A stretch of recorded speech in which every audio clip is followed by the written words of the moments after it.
به نام خداوند بخشاینده و بی نهایت مهربان. درود و سلام به یکایک شما تماشابینان عزیز گرامی. خوش آمدید به شبکه خودتان، شبکه پیمان لایف. این شبکه برای چی شبکه را از آن خودتان گفتم؟ برای اینکه در این شبکه حرفا طبق خواسته های شما گفته می شود و آرزوی و آرمان هایی که دارید در این کانال گفته می شود، در این شبکه گفته می شود و چند گفتنی هایی که در قلب شما هست و از گفتنش هراس دارید و گفتن آن به سر شما چندین مشکلی ها می آورد، لیکن پیمان لایف شبکه است که درد دل شما و خواسته های شما را به گوش نفران می رساند که شما می خواهید به گوش آن نفران برسانید و برای همین هم این شبکه شبکه شماست و برای همین هم به شبکه خودتان آبونه شدن را فراموش نکنید و با ما پیوندید، همیشه با ما باشید و ما همیشه با شماییم. تماشابینان گرامی، به سمع شما میرسانم که امروز رهبر پیمان ملی تاجیکستان راضی شدند که در کانال پیمان لایف یک صحبت خود را داشتگی باشند و با سوال های شما که طولی چند روز است تا به ما آماده رسیدگی هست با سوال های شما جواب بدن. تماشاگران عزیز، در ما سوال ها خیلی زیاد است و باز هم سوال ها خیلی زیاد جمع شده است و باز هم ما از شما تماشاگران خواهش کردیم که در چت یوتیوب سوال های خود را نویسید. همکاران ما به ما میرسانند سوال های شما را و ما حتما به استاد محیدین کبیری سوال های شما را میدهیم. و تماشاگران عزیز، حالا این برنامه امروزه را من شوکتی محمد گرفته میبرم و سوال های شما را به استاد محیدین کبیری خواهم داد و جواب ایشان را همراه میشنویم. حالا با کمال میل من گپ را به درازا نمیکشم و سخن را به استاد محیدین کبیری میدهم. استاد عزیز، خوش آمدید به برنامه. سلامت باشید برادر شوکت جان. خداوند شما را نگهبان باشد و مردم عزیز را هم. فرمایید، در خدمت هستیم. حالا من بخواستم شما یک چند دقیقه سخنهای مقدمه خود را داشته باشید، صحبت خود را داشته باشید و بعد از صحبت شما شاید در اینجا شما چند صحبت‌های داشته باشید که به چند سوال‌های ما جواب گفته شود و به سوال دادن نیاز نباشد. و برای همین اول ما سخن‌های شما را میشنویم و بعد میبینیم که چند سوال اختصار میشود و از داخلی صحبت‌های شما شاید چند سوال دیگر پیدا شود و مردم هم، تماشاگران هم شاید از داخل صحبت‌های شما چند سوال دیگر شاید داشتگی باشند و برای همین هم یک صحبت مقدمه می داشتید و بعد میپرداختیم به سوال جواب. بفرمایید استاد. خب، بسم الله الرحمن الرحیم. حمد و ثنا پروردگار را و درود و رحمت پروردگار به یک شما هم دیاران عزیز در هر کجای باشید و در هر ساعت و وقتی که ما را میبینید. بار دیگر ماه شریف رمضان را به یک شما تبریک میگویم و ما در دهه آخری این ماه قرار داریم که دهه نجات هست و از خداوند تمنا دارم، استدعا میکنم که عبادت های ما و شما را در این دهه قبول کرده باشد در شبهای قدر و این چنین به تمام کسانی که از ما و شما انتظار دعا هستند، بخصوص برادران مهاجر، برادران زندانی، برادران مریض و بیمار دعا کنیم دست جمعانه که پروردگار به شرافت این شبهای قدر، به شرافت ماه شریف رمضان از خزانه غیب خودش به بیماران شفا، به زندانی ها آزادی و به مهاجرینی که در این شب و روز واقعا در یک شرایط سخت به سر میبرند هر چیز زودتر بازگشت امن و آرام و سربلندانه به وطن را عطا کند. خب همدیران عزیز، اگرچه ماه شریف رمضان است اما در صحبت‌های اولی که در این ماه داشتیم من گفته بودم که ماه شریف رمضان یک ماه پروردگار هست از ماه‌های دیگر، فقط با آن فرق میکند که در این ماه، این ماه پر از برکت، ماه عبادت، ماه ریاضت، انسان هر کاری صالح کرد، هر کاری نیکی کرد ثواب او بیشتر خواهد شد. اما در دیگر مسائل از ماه‌های دیگر فرقی نخواهد داشت. همون اونی که کار میکند دنبال کارش است، اونی که درس دارد دنبال درسش است و اونی که برای مردم، برای مسلمانان، برای دیندارها، برای خلق خدا مشکلی می آفرد، متاسفانه اونها هم دنبال کار خودشون هستند و اونها هم کارهای خود را انجام داده ایستادند و همین است که ما فرق نمیکنند ماه رمضان است هرچی هست دیگر مجبور هستیم که با اون مسائلی که روزگار به میان میگذارد، شرایط به پیش میارد، با اونها سر و کار داشته باشیم. ملت متدین، ملت ارزش محور و همزمان اذیت کشیده ما در این ماه شریف رمضان از مشکلات برق رها نشده بود که در اوج ماه شریف رمضان با یک مشکلی بسیار بزرگ اجتماعی با کمبود برق دست به گریبان بود که باز به بالای این ملت یک امتحان دیگر آمد که در نتیجه این حادثه هایی که در شهر مسکو 22 مرد صورت گرفت و گویا چند تاجیک به اتهامی دست داشتن در این حادثه تروریستی بازداشت شدن در روسیه و حالا ادامه این بازداشت‌ها در روسیه و تاجیکستان ادامه دارد و بالای ملت تاجیک نه تنها در داخل، آنهایی که در داخل بودن مشکلی برداشتن، حالا بیشتر فشار بالای آنهایی است که در خارج هستند. این همه گمان‌ها، حدس‌ها و شکی که نسبتی و تهمت‌هایی که نسبتی ملت تاجیک شد، در عموم یک ملت ما را چه در داخل و چه در خارج در یک شرایط بسیار دشوار قرار داد و که واقعا در چنین لحظه ها، در چنین ساعت ها، بغیر از آن که ما از پروردگار منان استدعای کمک و استدعای دست کمک دراز کردن به این ملت میکنیم، بغیر از این باز هم باید مسئولیت خود بدانیم، تلاش کنیم که در این شب و روزهای دشوار در پهلوی این ملت باشیم، با هر کاری که میتوانیم کرده، با هر سخن، با قلم، با برداشتن مسئله ها، با فشار آوردن بالای کسانی که تصمیم گیرنده هستند، ما باید در این شب و روز در پهلوی ملت قرار بگیریم. من همونطوری که اینجا مجری گفت در مقدمه چند نکته رو میخواستم ذکر کنم و بعدا بگذاریم با سوال و جواب های شما. نمیخوام تکرار کنم اون چیزایی را که تا امروز گفته شد. همه شما در طول این 10 روز در یک حالت آنلاین از شبکه ها، از رسانه ها پیگیری میکردید و دیدید که چی شد، بالای ملت تاجیک چی آمد و الان وضعیت چی هست. دیگر برای بعضیاتون حتی نیاز دیگر به گرفتن خبرها در شبکه ها و در رسانه ها نیست. شما خودتون بخصوص مهاجرین ما در مسکو خودتون در جای حادثه هستید. این مشکلات همه به سر شما آمده ایستاده است و هیچ ضرورتی برای تکرار کردن حادثه ها نیست. فقط از باب جنبه است میتوان گفت که امروز بعد از 10 روز حادثه هنوز هم تفتیشات ادامه دارد، هنوز هم اتهام بالای ملت تاجیک هست و هنوز کسی نمیداند که واقعا این 4 نفر تاجیکی که همچون گمانبر دستگیر شدند و با این شکل بسیار دهشتبار مورد استنتاق قرار گرفتن در وقت بازجویی، در وقت تفتیش، آیا اینها همون 4 نفره بودند که در نوارها ما میبینیم که مردم بیگناه را در کراکوس سیتی میپرانند و حتی با کارد میکشند؟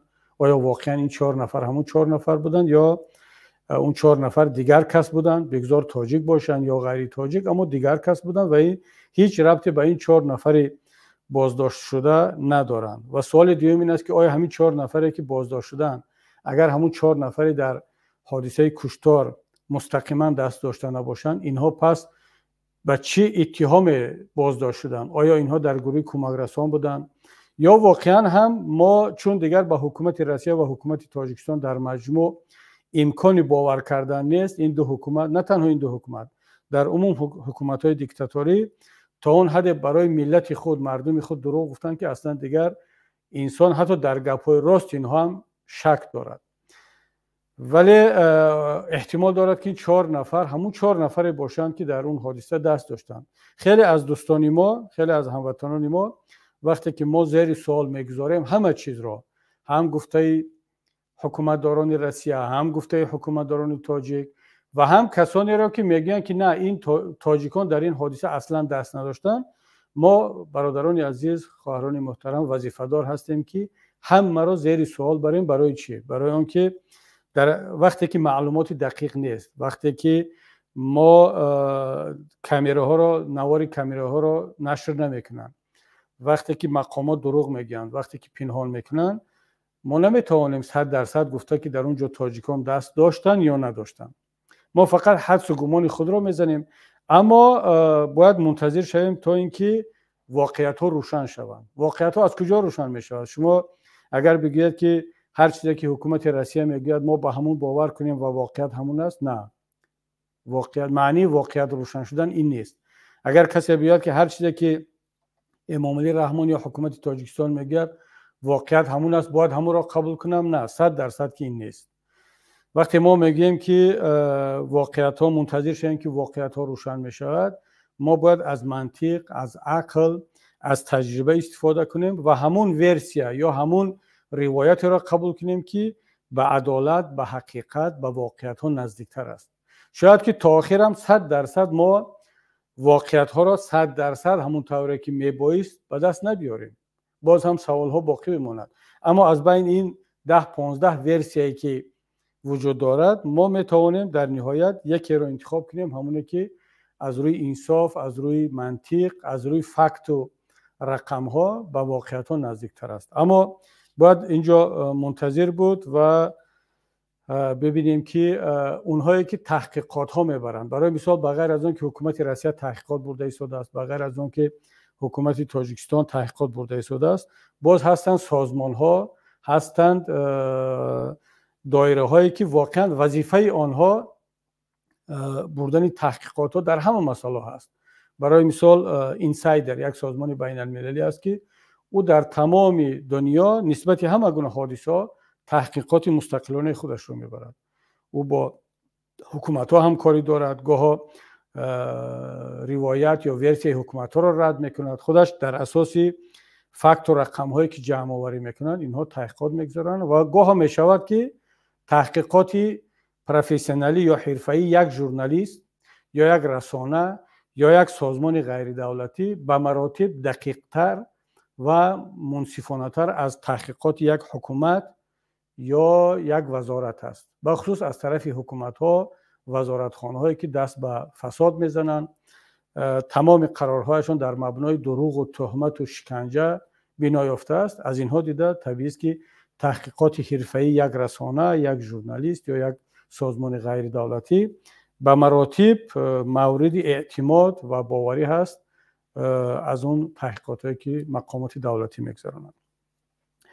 تا این لحظه از طرف ما تاجیکان هم یا تاجیکستانی ها هم در حداقل اون چیزی که من دیدم، من شنیدم، بیشتر از 100 مصاحبه ها انجام شد از طرف همه کارشناسان، سیاستمداران و با تلاش و کمک برادران ما هم چندین صحبت ها در رسانه ها و شبکه‌های گوناگون داشتیم و نقطه نظر خود را گفتیم تا اونجایی که امکان داشت. ورسیه یا روایت های مقامات دولتی را که تاجیکان را تهمت میکردن، زیر سوال میبردن و چهره تاجیکان را خدشه‌دار میکردن، ما آنها را تلاش کردیم اونهایی که در اساس تهمت دروغ است رد کنیم، اما آنهایی که واقعا منصفانه گفته میشوند و احساس کنیم که تاجیکان تا جای میتونن دست داشته باشند، باید این جوانمردی و این انصاف را داشت که باید قبول کنیم که چرا دیگرها میتوانستند دست به عمل تروریستی بزنند ولی تاجیک نزند. احتمال هم دارد، اما به هیچ وجه ما نباید احساس خجالت کنیم همچون ملت که ما تاجیکان یا تروریست پرور باشیم. نه، احساس خجالت کسی کند که ملت تاجیک را به این روز رساند. حکومت بخصوص پرزیدنت جمهوری تاجیکستان امامعلی رحمان و کسانی که در طول این 15-20 سال اخیر کاری آنها فقط این بود که از تاجیک تروریست بسازند و تاجیک را در خارج تروریست معرفی کنند. حتی کسانی هم که هیچ ربط به تروریسم ندارند، از نگاه حکومت جمهوری تاجیکستان اینها تروریست هستند. شما یک مرتبه برای خط اینترپول بین المللی نگاه کنید، نام چند تاجیک را میبینید. حکومت تاجیکستان تمام این کسانی را که نامشان را در روی خط اینترپول مانده است به ماده های تروریستی و اکستریمیستی متهم کرده است. از روزنامه‌نگار، ادوکات، فعال سیاسی، بلاگر، سیاستمدار، ملا، دیندار، تمام قشر جامعه در روی خط حکومت جمهوری تاجیکستان در اینترپول همچون تروریست معرفی شده است. شما روی خطی که مدیازون نشر کرد از مقامات قدرتی تاجیکستان، بیشتر از 7000 تاجیک در روی خط جستجوی روسیه است. هر یک میلیتانیر روسیه، هر یک کارمند خدمات مهاجرت، هر یک کارمند امنیت پروکراتور روسیه، پگرانیچگاه روسیه این روی خط را دارند. وقتی آنها میبینند که از یک ملتی که خیلی خرد است، 10 میلیون اهالی دارد، هزارها نفر را حکومتش همچون تروریست به جهان معرفی کرده ایستاده است، نگاه یک روس، نگاه یک فرانسوی، نگاه یک امریکایی، ژاپنی، هندو درباره تاجیکان چی میشود؟ پس کی ملت تاجیک را تروریست معرفی کرده ایستاده است؟ همون چند نفری که از روی بیعقلی، بیسوادی دست به این جنایت ها میزنند یا حکومت جمهوری تاجیکستان؟ 100% است که اینجا حکومت جمهوری تاجیکستان گناهکار است و این روی خطا از طرف حکومت آموده میشوند. علاوه به آن که همون جوانهایی که دست به این کارها میزنن اینها خودشون زاده همون وضعیتی با وجود آورده امام علی رحمان و حکومتش هستند. یعنی یک جوان تاجیک وقتی که اگر راست باشد که من شک دارم، ولی بگذار راست باشد که به خاطر 500,000 روبل روسی که شاید این 4-5 هزار دلار بیشتر نمیشود، خودش را به کشتن میدهد، خودش را، فرزندانش را، خانوادهش را، ملتش را در این حالت گرفتار میکند به خاطر 4-5 هزار دلار. کی او را به این وضعیت رساند؟ کی ملت تاجیک را مهاجر کرد؟ کی ملت تاجیک را دربدر کرد؟ کی پدر را از فرزند، شوهر را از زن جدا کرد؟ این ملت اگر دست به چنین جنایت نزند پس کی میزند؟ و به این کی گناهگار است؟ به این فقط امام علی رحمان حالا گناهگار کرده ایستاده است؟ نه تنها امام علی رحمان بلکه اون دستگاه تبلیغاتیش گناهگار میکنن دین مبین اسلام، مسجد، مدرسه، اپوزیسیا، رسانه ها، شبکه ها، بلاگر ها را. خب تمام بلاگر در تمام دنیا هست، اپوزیسیا در تمام دنیا هست، ملا و نمیدونم پاپ و کلیسا و مسجد در تمام دنیا هست. برای چی در تمام دنیا در این ملت ها تروریست به این حد زیاد است در ملت تاجیک است؟ برای اینکه اون ملت ها پیشوا ندارن، برای اینکه اون ملت ها پرزیدنت دارن یا سروزیر دارن که در اطاعت ملت است، در اطاعت پارلمان هست. بعد 4-5 سال مهلت پرزیدنتیش که تمام شد جواب میرود یک نفر دیگر رو ملت انتخاب میکند و اون تا روزی بودنش باز در زیر اطاعت ملت و در خدمت ملتش است. یگانه ملتی که هم مهاجر است، هم قشاق است، کم بضاعت است، باز یک نفر همچون پیشوا 32 سال او را رهبری نمیکند. این رهبری نیست، این غارت کردن است. 32 سال یک ملت را غارت میکند، ملت را تجاوز میکند و ملت را در خارج همچون تروریست معرفی میکند. باز همین نفر ملت را، پدر و مادران را، مکتب را، مدرسه را، مسجد را متهم میکند که گویا اونها تروریست تیار میکرده باشند، بیخبر از اون که خودش این تروریست ها را تربیت کرد. اینها در دیدسد امام علی رحمان رفتن خواندن، تربیت گرفتن، در مکتب امام علی رحمان تربیت گرفتن. باز تکرار میکنم، در یک جای گفته بودم اگر در مسجد رفتن اینها نماز میخواندن، امر معروف گوش میکردن و تروریست شدن، مسجدی هست که امام خطیبش را، مؤذنش را، حتی جاروبکش این مسجد را امام علی رحمان و کمیته دین تعیین میکنند. نه اپوزیسیا تعیین میکند، نه خودی مردم انتخاب میکنند، نه نمازگزاران حق انتخاب امام را دارند. معلم را شما تعیین کنید، امام خطیب را شما تعیین کنید، رئیس کمیته دین را شما تعیین کنید، حکومت در دست شما، بودجه در دست شما، وزارت معارف در دست شما، تلویزیون رادیو در دست شما، کمیته دین و مسجد و مدرسه در دست شما، از دیدسد شروع کرده تا اکادمی علم ها همه در دست شما. گناهگار ملت، گناهگار پدر و مادر، گناهگار مهاجر، گناهگار پیمان ملی تاجیکستان، اپوزیسیا، بلاگرها، رسانه ها. یک کمتر شرم و حیا لازم است، در کار است برای حکومت جمهوری تاجیکستان. بنابراین همین وقتی من میگم که اینها رهبری نمیکنند بلکه غارت میکنند، دلیلم همین است. خب دیگر این حرفا را گفتیم، بگان زبان نماند که من این حرفا را تکرار نکرده باشم. با زبان روسی 10 مراتب، با انگلیسی و فرانسوی و عربی، با هر زبانی که امکان داشت مردمی تاجیک داد زده ایستادن، فهمانده ایستادن که ملت تاجیک در اینجا گناهگار نیست. اما یک نفر و یک حکومت دارد تا امروز ملت تاجیک را گناهگار کرده ایستاده است که نه، این ملت تروریست پرور است. این ملت را باید، اگر در روسیه چند میلیسیونر تاجیکا را متهم کردن، شما ببینید که در داخل تاجیکستان الکی شماره کسانی را که حکومت امام علی رحمان حبس کرد از 15 نفر هم گذشت. به جای آنکه حکومت، یک حکومت عادی، یک حکومت مسئولیت شناس، یک حکومت مردمی و قانونی چیکار میکنه در چنین حالتها؟ از روی کنستیتوسیون جمهوری تاجیکستان، از روی قانون درباره حکومت جمهوری تاجیکستان، از روی قانون درباره پرزیدنت جمهوری تاجیکستان چیکار باید کند؟ اولین مسئولیتش این حمایه ملت و حمایه شهروند است. یعنی اولین وظیفه پرزیدنت طبق کنستیتوسیون جمهوری تاجیکستان این حمایت کردن منفعت‌های شهروند در داخل و خارج هست. کنستیتوسیون جمهوری تاجیکستان رو بگیرید ورق زنید، در اونجا چی گفته شده است؟ پرزیدنت جمهوری تاجیکستان کفیل آزادی و تأمین حقوق‌های شهروند جمهوری تاجیکستان است. همون شهروندی که در روسیه، حالا بگذار گمانبر باشد، یعنی بگذار او رو همچون یک گمانبر بازداشت کردن، همون رو که گوشش رو بریدن و مجبور کردن که گوش بریدهش رو بخورد، باور کنید در اونجا گوش یک تاجیک رو نبریدن، گوش امام علی رحمان رو بریدن. من همچون شهروند جمهوری تاجیکستان این رو با کمال مسئولیت میگم که در اونجا گوش امام علی رحمان رو بریدن، گوش یتیموف رو بریدن، گوش رمضان رحیمزاده و یوسف رحمان رو بریدن، گوش تمام اعضای حکومت جمهوری تاجیکستان رو بریدن که نسبت این وحشانیت، نسبت تحقیر ملت تاجیک، نسبت که چنین مناسبت رو به تاجیک روا دیده ایستادن، اونا خاموشن، خاموشی رو انتخاب کردن، پس گوش آنها رو بریدن. این تحقیر نسبت آنها است. این تحقیر نسبت من نیست. من خود را در اینجا تحقیر شده حس نمیکنم. من امام علی رحمان را تحقیر شده حس میکنم، چون که او اجازت میدهد که نسبت تاجیک چنین رفتار کنند.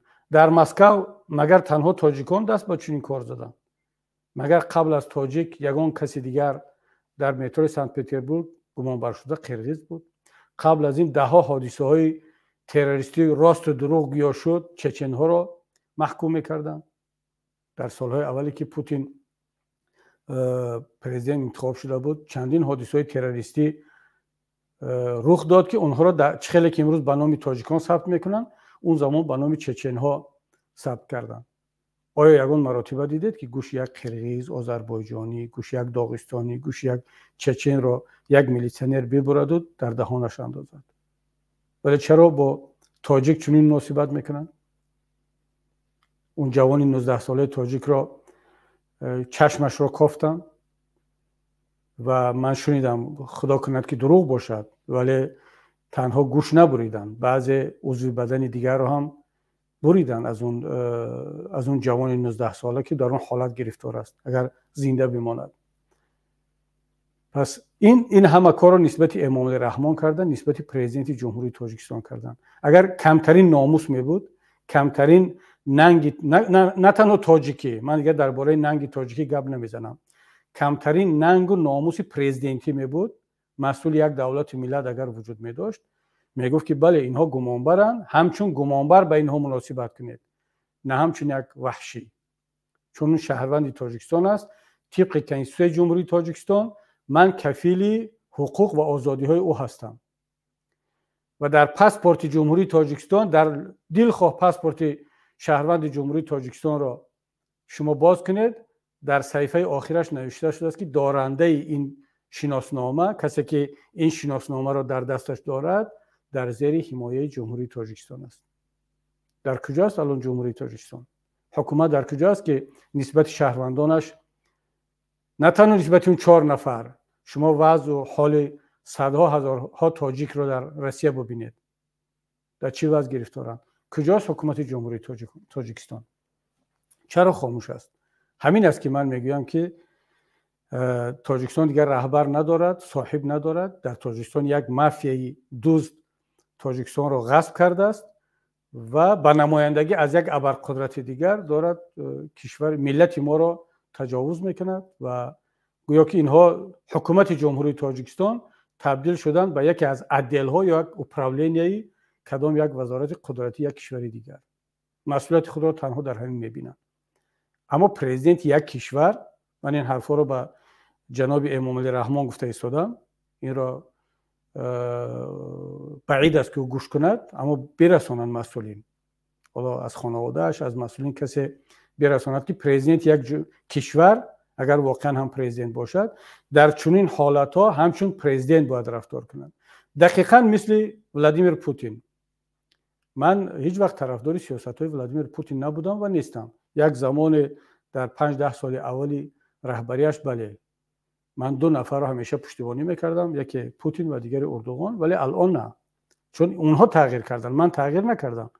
اونها تغییر کردن، مناسبت من هم تغییر کرد. پوتین هم پرزیدنت یک کشور است و شهروند فدراسیون روسیه یک نفر با نام کراسیکوف به فکرم در آلمان در برلین یک نفر را کشت و او دستگیر کردن به حکم ابد.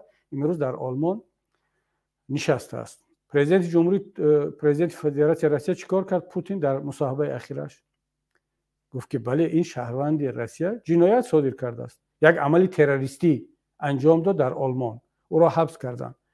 ولی همچون پرزیدنت فدراسیون روسیه گفت که من آماده هستم که از شهروند خودم حمایت کنم، او را با یکی از شهروندان کشورهای غربی که در روسیه در زندان نشسته است میخوام عوض کنم. دیدید پوتین از شهروند جنایتکار خودش که گناهش در دادگاه اثبات شده است و خود پوتین هم اعتراف کرد، گفت که اون اپوزیسیونر چچن را این کشته بود، این شهروندی ما در یک عملیات تروریستی، ولی میخوام او را حمایت کنم، میخوام آزادش کنم. همین کار را امریکایی میکند، همین کار را خیتایی میکند، همین کار را قرغیز میکند. شما نگویید که این کار را فقط حکومت‌های ابرقدرت و قوی دنیا کرده میتوانند.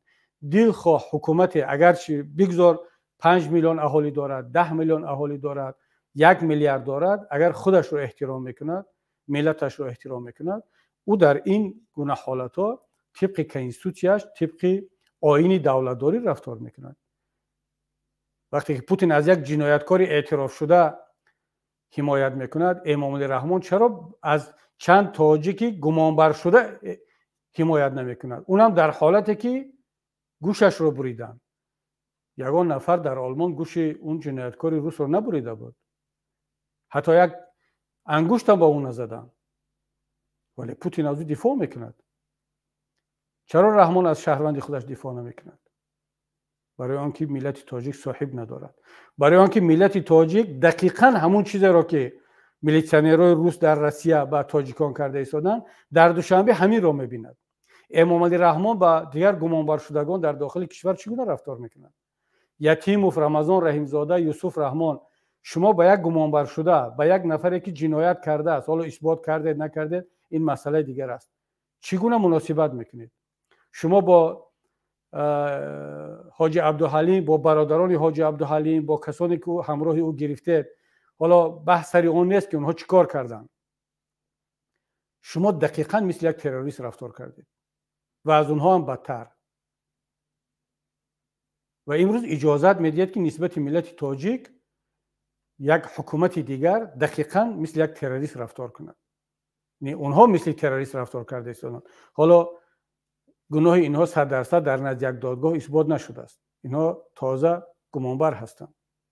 پس همین است که خب ما میگیم که ملت تاجیک امروز صاحب ندارد، بنابر همین مسئولیت افتاده است به دوش ما، مسئولیت افتاده است به دوش خود بلاگرها، به دوش دیگر فعالان سیاسی، به دوش خود مهاجرین تاجیک از خودشون حمایت کنند. اما خدا را شکر که نه همه مثل حکومت جمهوری تاجیکستان است. من در همین شب و روزی که برای ملت ما خیلی دشوار هست، دشوار بود و من میترسم که دشوار میماند، باز پیدا شدن دوستان ملت تاجیک از داخل روسیه، از مردم روس، از مردم اوکراین، از تاجیکانی که شهروند روسیه اند و ده ها سال باز حتی بعضیشون با زبان تاجیکی هم دیگر صحبت کردن نمیتوانند، از ازبک‌ها، از قرقیزها، از قزاق‌ها، از آذربایجانی‌ها، از امریکایی‌ها، از آلمانی‌ها، از تمام دنیا دوستان ملت تاجیک صدا بلند کرده ایستادن. از چچن‌ها که اولش که ملت تاجیک را متهم نکنه، دیومش این که اگر چند نفری هم جنایت کرده باشد همه ملت نباید که گناهکار دانسته شوند. تمام دنیا، تمام دوستان ملت تاجیک صدا بلند کرده ایستادن، بغیر از حکومت جمهوری تاجیکستان، بغیر از پرزیدنت جمهوری تاجیکستان که مسئولیت اولین درجه آنها است. من دوستان گرامی در اینجا چند جمله میخوام به زبان روسی بگم به خاطر اون دوستانی که از ملت تاجیک امروز دارند дифоъ карда истоданд. Дорогие друзья, пользуясь случаем, я хочу выразить благодарность от имени Национального альянса Таджикистана, от имени таджикского народа, всем друзьям таджикского народа, которые в эти сложные дни для нашего народа встали на защиту таджикских мигрантов и защищают их от этого произвола, который мы наблюдаем, мы видим ежедневно через средства массовой информации. Я хочу поблагодарить не только представителей русского народа, которые встали на защиту таджиков, также представителей других диаспор, находящихся в России. Они разделяют с нами эту боль, эту тяжесть. Они находятся в такой же ситуации, но они понимают, что сейчас эта волна мигрантофобии, исламофобии, ксенофобии имеет конкретный адрес. Это таджикский мигрант. Тем не менее, они встали на защиту таджикских мигрантов, наших земляков, за что я им очень благодарен.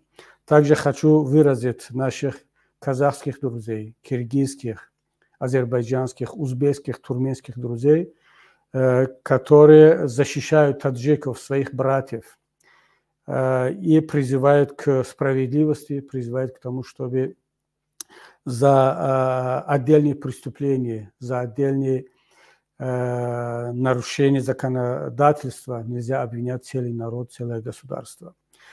И для меня особая ценность имеет заявление представителей Республики Киргизстан, наших соседей, которые до недавнего времени у нас были проблемы на границе. Тем не менее, несмотря на то, что до сих пор эти вопросы не решены, они проявили мужество, они проявили добрые качества соседа, и в лице председателя ГКНБ Киргизской Республики, господин Ташиев, он встал на защиту таджиков, таджикских мигрантов.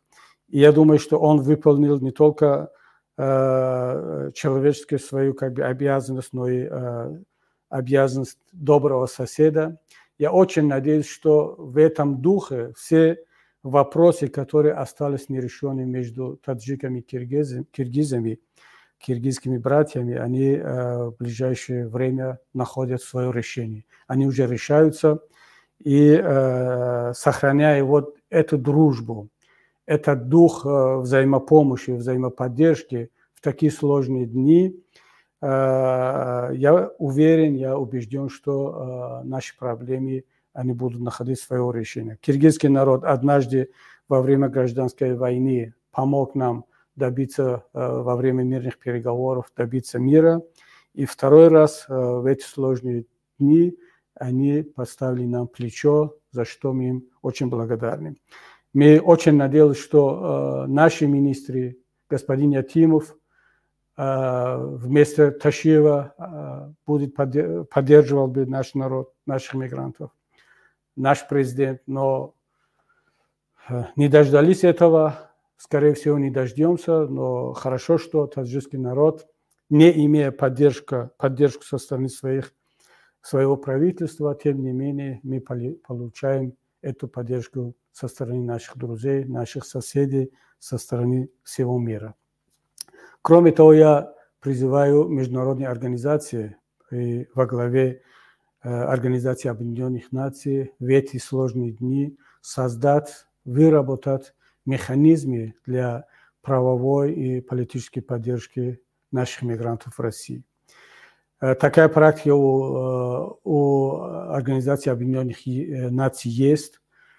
Во время, когда мы видим, что в Газе, в Палестине, палестинская администрация по различным причинам не может выполнять свою функцию, не способна защищать палестинцев, жителей Газы, ООН во главе господина Гутерреша взяли инициативу на себе. Они выработали различные механизмы, хотя они не очень эффективны, но тем не менее они стараются помочь жителям Газы перед произволом.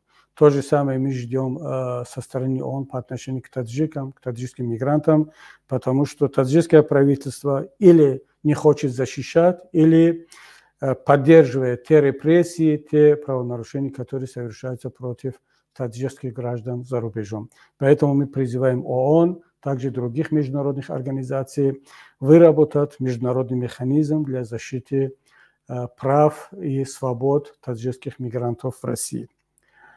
خب دوستان گرامی، من در اینجا صحبت مقدماتی خود را به انجام میرسانم، اگرچه یک کمتر وعده کرده بودم که طولانی نخواهد بود، اما اونقدر مسئله ها زیاد جمع شدن، اونقدر حرفای برای گفتن داریم که انسان میخواهد که در یک صحبت، در یک گفتگو همه آنها را بگوید. اما شاید که قسمی از این مسائل در سوالهای شما مطرح شوند. من آماده هستم که با سوالهای شما الان جواب بگم.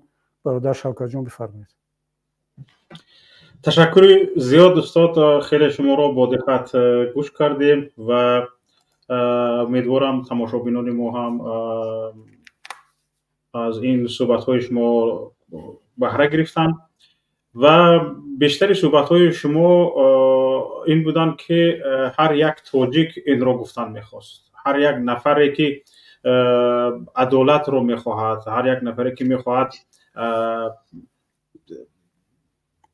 ظلم رو نبیند، ظلم نباشد، این گفته‌های شما را گفتن می‌خواست. ولی شرایط چنین است که نه همه این فرصت را دارد که حرف‌های گفتنی باید گفته شود. اینجا استاد خیلی سوال‌ها زیاد آمادگی هست. برای همین پیش از آن که سوال دادن رو آغاز کنم از شما احترامانه خواهش میکنم که با ایده از سوال‌ها اخچم جواب داده شود تا اینکه سوال همگان رو فرصت کنیم به شما بدهیم. سوال اول اینه که استاد به ما آمده است این است که آیا امام علی رحمان از این اقدام پیش گرفته است که چند سال می شود که جهان را از تروریسم و افراطگرایی می ترساند به خاطر آن که سالانه چند مبلغ ناچیز به دست بیارد و این امام علی رحمانوف بیخبر از آن است که وطن عزیزمان را مرکز تروریسم و افراطگرایی معرفی کرده ایستاده است. استاد گرامی، آیا شما گمان نمی کنید با چنین خدمت خرسانه رحمانوف در آینده احتمال است کدام کشور ابرقدرت با بهانه مبارزه با تروریسم به خاک تاجیکستان هجوم کند؟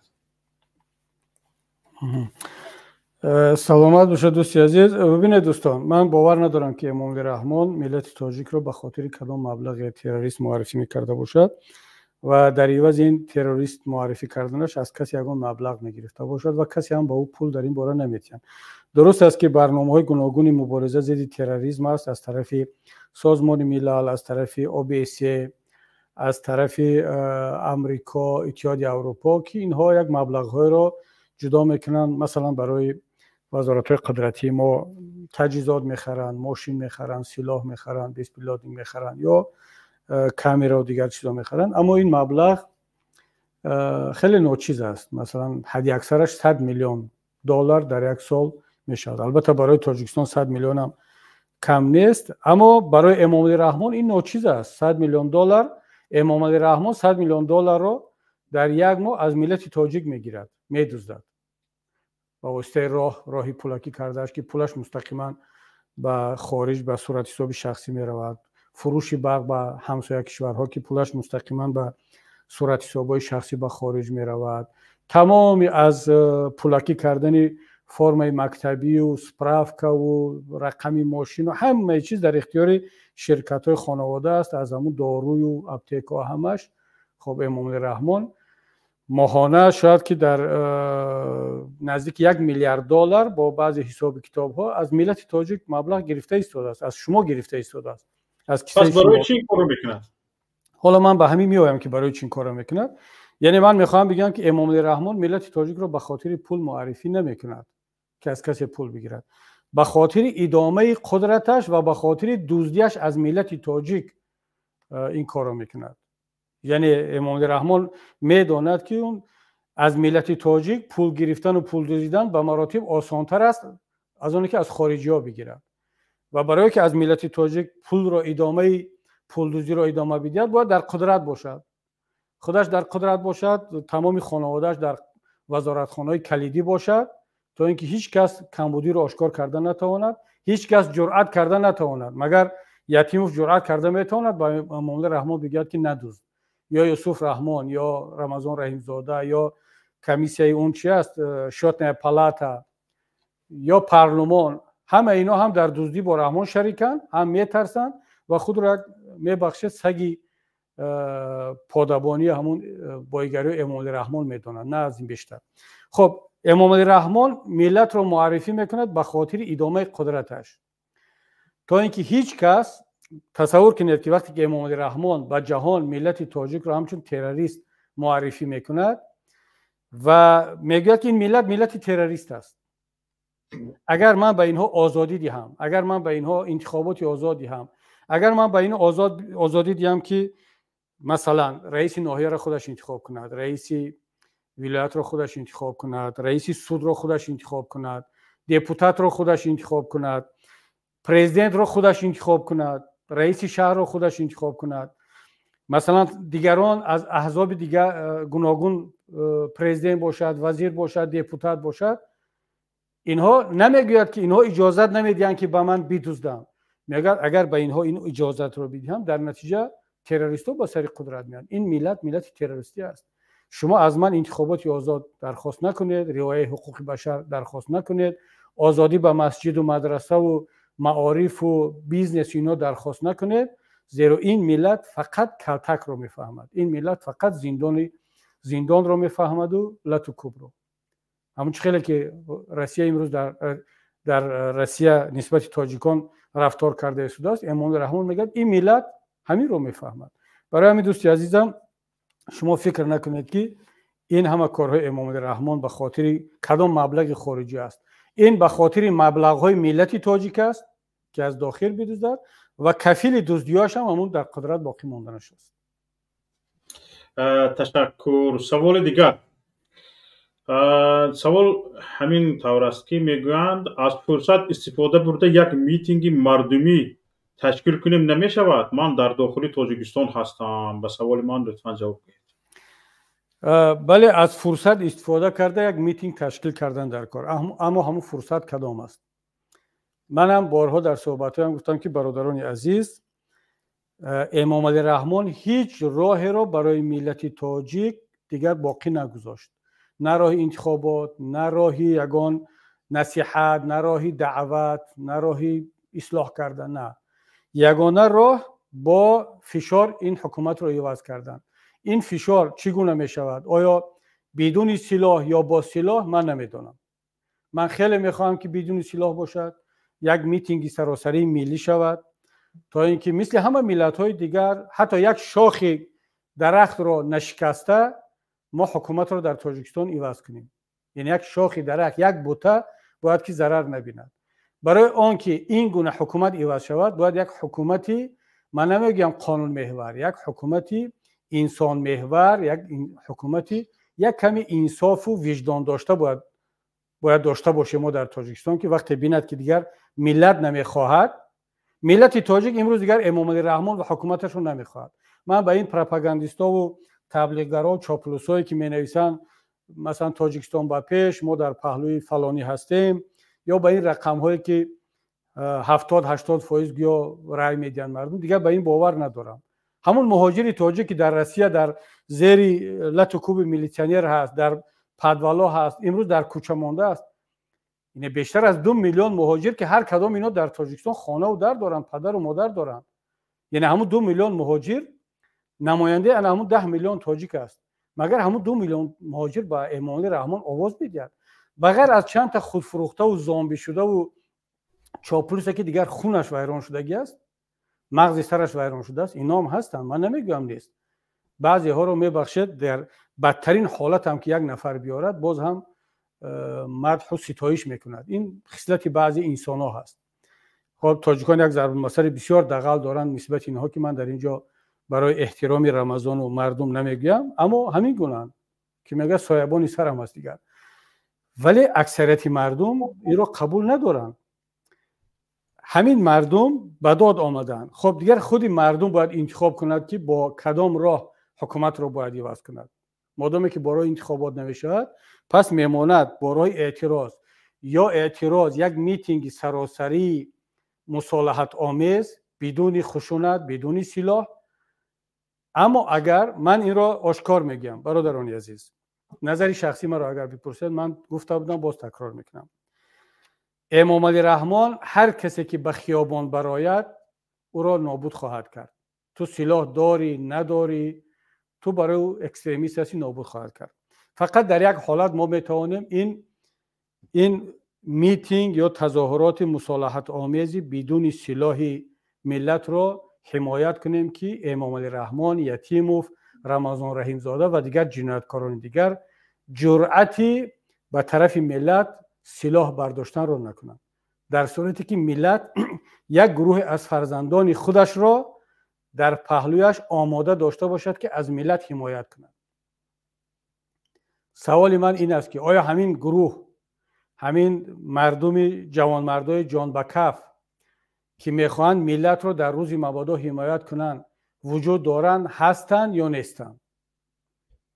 تا اگر همین ملت، این نه گروه تروریستی میشود نه، برای ما اصلا دیگر فرق ندارد. من در صحبت‌هایم با خارجیان گفته ایستادم، با همه در مصاحبه‌هایم، دیروز در صحبت با روسا هم گفتم، با بعضی شبکه‌های روسی، که مثلا وقتی یک گروه پیدا شده است در داخل روسیه، دست به سلاح زدن و امروز در پهلوی اوکراین می جنگن. مثلا نام دارد همون روسکی دابروولچسکی کورپوس، RDK. خب اینا را یگان کس تروریست نگفته است، این هم سلاح گرفته است، میخواهد که برای آزادی وطنش مبارزه برد. امریکا، آلمان، فرانسه همه میگن یک گروه مبارز است که به خاطر آزادیش مجبور شده است دست به سلاح بزند. اگر فردا همین در تاجیکستان با وجود آمد چی؟ فردا نه همین روز با وجود بیاد چی؟ سوال من به خارجی هم همیشه همین است. چرا روس میتوانست است؟ چرا افغان میتوانست است ایستاده در دوشنبه، جبهه مقاومت افغانستان در دوشنبه ایستاده میگوید که من حکومت امروزه افغانستان را، حکومت طالبان را با سلاح از بین میبرم؟ چرا اون میتوانست است در وطنی من ایستاده بود، من صاحب وطن که وضعیتم امروز از افغان و فلسطینی و از روس و از اوکراینی 10 برابر در خارج و در داخل بدتر است، من حق نداشتم برای آزادیم دست به سلاح بزنم، در صورتی که تمام راههای دیگر رو استفاده کردم. از انتخابات شروع کرده تا مکتوب نویسی و تا درخواست و زندانها رو پر کردیم از اعضای نهضت و گروه 24 و روزنامه‌نگار. دیگر زندان جا نموند. باز چیکار کنیم؟ اگر فردا دست یک تاجیکی با غیرت و با ناموس برای دفاع از ملت خودش، برای دفاع از کسانی که میخواهند با راه آسایشته میتینگ کنند، اگر خودش رو آماده کرد ما تروریست، ما اکستریمیست، به هیچ وجه. من این رو در همه صحبت‌هایم گفته ایستادم، باز تکرار میکنم که اگر همون گروه بننگ و ناموس و جان به کف که برای کدام داعش و برای کدام عراق و سوریه و جای دیگر نه، برای وطن خودت، برای مسلمان‌های تاجیکستان، برای شهروندان تاجیکستان، برای پدر و مادر خودت که وضعیتش از عراقی و سوریگی و فلسطینی 10 مراتب بدتر است، اگر این نفر جان به کف پیدا شد، من باور دارم که ملت تاجیک یک روز توقف نخواهد کرد، یک روز منتظر نخواهد شد. اون احساس خواهد کرد که هست کسی که از او دفاع میکنه در روز مبادا و به میدان خواهد آمد. ما باید در اطراف این موضوع برادران وقتی آن رسیده است که جدی فکر کنیم. اونایی که اهل این رسانه و مطبوعات و واهمه و بلاگری نیستن، بلکه در اطراف این مسئله جدی فکر کرده ایستادن، کار خود را کرده ایستادن، مطمئن باشن. اما من بیشتر برای این آقا میگم که به اصطلاح خانه شهران میدان غریب، اونایی که در بلاگ و در فیسبوک در رسانه ها شعر نر هستن، فقط مسئله میگذارن، فقط سوال میگذارن که کی وقتی که از خودش طلب کنی که کی نپرس، امروز خودت آماده هستی بیای در پهلوی اون برادران جان در کف که آماده این کار هستند ولی گروهشان الان کم است، آماده هستی قرار بگیری یا نه؟ از من نپرس کی، از من برنامه و پلان نپرس، من دارم برنامه و پلان خودم را. من از خودت میپرسم که خودت آماده هستی یا نیستی، یا فقط وظیفه خود را در همون فیسبوک و در چت و در گروه ها سوال گذاشتن میبینی. برای ما این خیلی مبارز دیگه در کار نیست، من آشکار میگم. همون کمپیرای تاجیکستان هم اکاجور میبخشد، همین سوالا رو هم کمپیرای تاجیکستان هم گذاشته میتونن، از شما باز قوی تر سوال میگذارن. برای من امروز زن است، مرد است، جوان مرد در کار است که در پهلوی ملت قرار بگیرد و اجازت ندهد که امام علی رحمان گوش یک مهاجر تاجیک را ببرد. این کار را هم امام علی رحمان کرد، هم گوش خود را به بریدن داد و هم گوشی ملت تاجیک را برید. حالا همون سوال سابق قسمت آخرش به جواب نگرفتیم استاد شما. اونجا گفتگی بود که آیا همین تروریست خوندن امام علی رحمان تمام مردم کشور را خیلی به تعداد زیاد سبب این نمی شود که بر قدرت ها به خاطر محو تروریسم به تاجیکستان هجوم کنند. چیز خیلی که به کشورهای دیگر مثلا به عراق امریکا هجوم کرد، مثلا گریم در سوریه مثلا گریم روسیه رفت مثلا به داعش برای نابود کنی، در افغانستان مثلا 20 سال جنگ شد برای نابود کردن تروریسم. آیا همین امکان ندارد؟ ببینید امکانی هر روز وجود دارد. این دیگر نیاز به یگان بهانه تروریسم نیست. همون گروهی که امام رحمان رو با سلاح آورد در سر قدرتمند، همون گروه فردا میتواند وارد شود امام رحمان رو باز از قدرت بگیرد. یعنی این مریضی رو، این اجازت رو به آن که یک ارتش بیگانه به خاک تاجیکستان با تانک و توپ با هواپیما وارد شود، حکومت رو عوض کند، یک حکومت خودفروخته دست نشان داده رو به کرسی بشیناند، این رو در سال 91 92 خود امام رحمان راه را باز کرد. در بالای تانک های اسلام کریموف و با هواپیماهای کوچکوف با کلاشنیکوف پولمت پالکونی کوچکوف وارد تاجیکستان شدند. حکومت عمل کننده تاجیکستان رو حالا کمبودی داشت نداشت، حکومت ملی بود، از طرف مردم تاجیکستان رحمان نبیوف انتخاب شده بود، پرزیدنت بود، سروزیر داشت، پارلمان داشت. بعد از او اکبرشاه اسکندرов رهبری دولت بود، حکومت قانونی بود. اینها رو برطرف کردن، با سلاح بیگانگان آمد. کی کفالت میدهد که همون ارتش، همون گروه چخیلی که اوکراین را یک کشوری مستقل را ضبط کرد، باز در تاجیکستان این کار رو تکرار نکنند. این نیاز به یگان بهانه تروریستی نداره دیگر. ملت را، دولت را، استقلالیت را تنها یک حکومتی با ناموس ملی حمایت کرده میتواند که مثل گرجستان، مثل ارمنستان، مثل آذربایجان، مثل اوکراین رهبری ملی داشته باشد، رهبری ناترس داشته باشد، رهبری داشته باشد که متهم نباشد از یک کشوری بیگانه.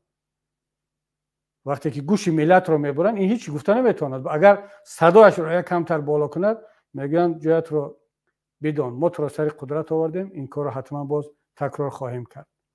بنابر همین این خطر برای استقلالیت ما، برای دولتداری ما هر لحظه هر ساعت وجود دارد، میتواند تکرار شود. و همین است که باید ما وقتی میگیم که این حکومت رو باید عوض کرد، فقط به خاطر نجات چند مهاجرمون، این 2 میلیون مهاجر نیست، این هم یک از وظیفه بسیار مهم است، برای نجات ملت و دولتمون است. ما اصلا استقلالیت نداریم. رهبر یک دولت مستقل این گونه رفتار نمیکند. چخیلی که در حادثه این گوش بریدن کرده ایستاده است، خاموش است. یک کشوری مستقل باید صدایش بلند میشد، پارلمانش داد میزد. اصلا ببینید من واقعا حیف همون پارلمان و همون دپوتاتی و همون وکیلی میدانم که وکیل پارلمان به جای اینکه از ملت دفاع کند، به من کارمندان رادیو آزادی گفتن که در برنامه گپی آزاد باید که برآمد کنم همین صحبتایی که با شبکه‌ها و رسانه‌های خارجی کرده ایستادم، همین رو در یک شبکه تاجیک زبان انجام بدیم. گفتن آماده هستی؟ گفتم بله. گفتن ما وکیل پارلمان رو دعوت میکنیم. وکیل پارلمان وقتی که آماده شده گفته است بله من شرکت میکنم، همین که فهمیده است کبیری صحبت میکنه در اون طرف، گفته است من از امنیت یک اجازت پرسم. وکیل پارلمان از کدام افیسر امنیت اجازت میپرسد تا اینکه با من در برنامه رادیو آزادی صحبت کند. انا این است آزادی و استقلالیت و وکالت وکیل، که بعد وقتی که رادیو آزادی هم صحبت رو عوض کرد، برادر جمشید یاروف که صحبت خوبم کرد اون آمد، وکیل باز اجازت میپرسد از امنیت که صحبت کنن یا نه. فعال با اصطلاح یا خودش رو زیایی میگیرد دوستی ما عبدالقادر طلبکوف، اونم آماده صحبت، بعد امنیت اجازت نداد، گفته است که من از امنیت پرسم با کبیری صحبت کنم یا اجازت میدین یا نه. بعد اینها میگن که ما زیایی هستیم، ما مستقل هستیم. برادری عزیز، دوستی عزیز، تمام اون کامنت ها و پست های فیسبوکی که وظیفت فقط فتنه انداختن و تحقیر مسلمان ها است و دین مبین اسلام است، فقط اکستریمیست کردن جوان تاجیک است که وقتی که به ناموس دینیش، به ارزش های دینیش که رسیدی، با سپارش امنیت دیگر نگوید که ما این را با وجدان و خواسته و از روی نمیدونم آیین زردشتی کرده ایستادیم. نه، خودتون اثبات کردید. وقتی میگید که من با امنیت اجازه نداده است که با کبیری صحبت کنم و صحبت ما در رادیو آزادی بیکار میشود به خاطر آنکه امنیت اجازه نمیدهد، بعد همون امنیت چگونه اجازه میدهد به شما که این پست‌های فتنه انگیز و پر از تحقیر را نسبت دین اکثریت اهالی تاجیکستان بنویسید، مسخره کنید، مردم رو فناتیک بگید، مردم رو اکستریمیست بگید و خودتون تحریک کنید برای اکستریمیست شدن مردم. پس معلوم میشد که تمام این پست ها، تمام این کامنت های نوشته شما فرق ندارد. شما دیگه ژورنالیست در اونجا، زیایید، وکیل، کسی هستید، با دستور، با هدایت، با هماهنگی مقامات امنیتی می شود. این است ملت و همین ملت باز دعوای همین مردم دعوای ملت داری میکنن، دعوای کاوای آهنگر میکنن، دعوای نمیدونم مبارزه علیه ضحاک میکنن، در صورتی که خودشان علیه کاوها مبارزه برده ایستادن، تبدیل به همون ماران ضحاک شدن که مغزی سر ملت تاجیک را خورده ایستادن. تشکر زیاد استاد. اینجا نوشتن که شما تخمینا 3 سال پیش در یک برآمدتان گفته بودید که نقشه هست که ابرقدرت‌ها باید جهان را تقسیم کرده گیرند. من خودم ندیدم بلکه از زبان مبارزین شنیدم. در مورد هجوم نظامی به تاجیکستان از سوی زلنسکی و همچنین از زبان سیاستمداران روسیه علیه اشاره شده است. شما چی فکر دارید؟ بله دوستی عزیز، من 3 سال پیش گفتم که جهان به دو تقسیم به سمت تقسیم شوی رفته ایستاده است. ابرقدرت‌ها دو تقسیم کرده ایستادن. اینک 3 سال از این حرف ما گذشت و امروز جهان دو تقسیم شد. یک جهان جهانی به اصطلاح زیر نفوذ غرب، یک قسمتی از جهان، اونهایی که حالا حکومت‌های دموکراتی دارند، مثلا در اون آزادی‌های بیشتر هست و این دیگر فقط به غرب ربط ندارد، در شرق هم هست، هندوستان، کره جنوبی، ژاپن، خیلی از کشورهای دیگری مسلمانی هم مثل مالزیا، اندونزیا، خیلی از کشورهای آفریقایی، اونهایی که کشورهای آزاد هستند، در اون ملت‌ها آزاد هست، حکومت‌ها انتخابی هست، قانون عمل میکند. و یک قسمت دیگری از دنیا رفت زیر نفوذ کشورهای دیکتاتوری که آن در شکل‌های گوناگون جمع شده ایستاده است. یکیش سازمان شانگهای هست، دیگرش الان بریکس، اگرچه یک اتحادی سیاسی نیست، اتحادی اقتصادی است بیشتر، در اون کشورهای دیگر هم عضو شده ایستادن. اما حالا اون دو قطب، یکی قطب جهانی آزاد، دیگر قطب کشورهای دیکتاتوری که مثل شانگهای اینها، و این میده ملت ها، میده کشورها مجبور هستند که به یک قطب بپیوندند.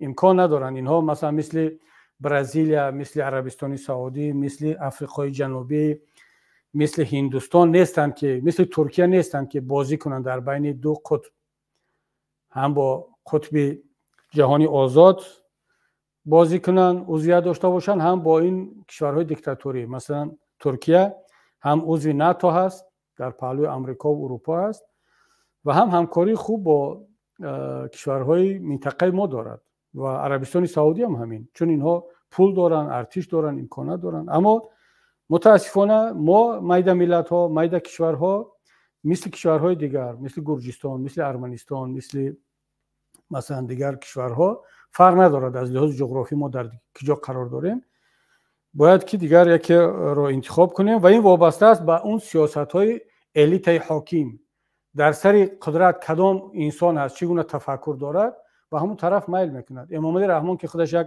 دیکتاتور هست، طبیعی است که میلش به سوی کشورهای دیکتاتوری است. و اصلا نفرت دارد به آزادی، نفرت دارد به انتخابات آزاد، نفرت دارد به پارلمانت و به حزب‌های سیاسی و به مطبوعات و به ژورنالیست‌ها و به اینها، و میلش به همون سمت کشورهای هست که در اونجا نه آزادی است، نه آزادی دین است، نه آزادی سیاسی است، نه آزادی مطبوعات است.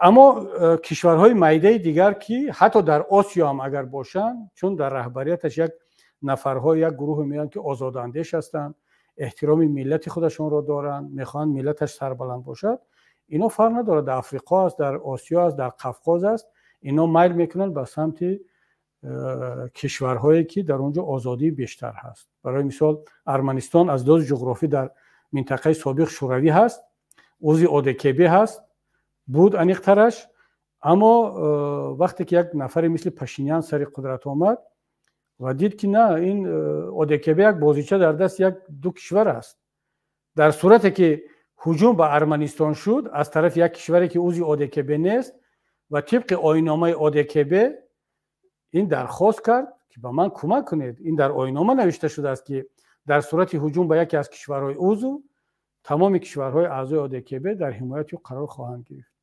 اما ارمنستان رو تنها موندن و او چیکار کرد؟ گفت که نه، من به این گروه کشورهایی که وظیفهشون تنها سرکوب کردن ملت‌های خودشون هست، وقتی که ملت حرکت کرد، ملت همون کشور حرکت کرد، اودکب حضور دارد، شنخه حضور دارد، اما وقتی از خارج هجوم کردن اودکب نیست دیگر. گفت من دیگر در کار نیست و دیده که برآمده ایستاده است. و تاجیکستان ما هم همین است. من نمیگم اگر حکومت عوض شود تاجیکستان از اودکب و شاس بیرون خواهد برآمد. نه، مسئله این خیلی نیست. اما ما مسئله خواهیم گذاشت که احترام تاجیکستان، منفیت تاجیکستان، استقلالیت تاجیکستان در داخل شاس، در داخل اودکب حمایت می شود یا نمی شود. اگر شود چرا نه؟ ما هستیم. اما ملت تاجیکستان همچون کشور یگان برادر خوردی و یگان گدای کدام کشوری ابرقدرت نخواهد بود. برابر چخیلی که لوکسمبورگ خورد یا که لیخشتین مایده در اتحاد اروپا برابر آلمان و فرانسه رای دارد و احساس برادری خوردی بودن نمیکند، تاجیکستان هم باید همین باشد، قرقیزستان هم باید همین باشد، ارمنستان باید همین باشد.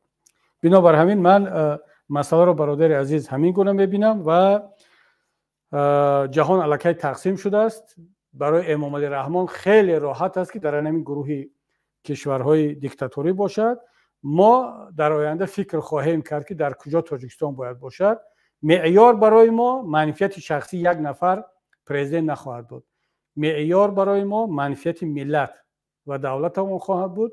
در کجایی که منفیت دولت و ملت ما هست، تاجیکستان در همون گروه کشورها خواهد بود.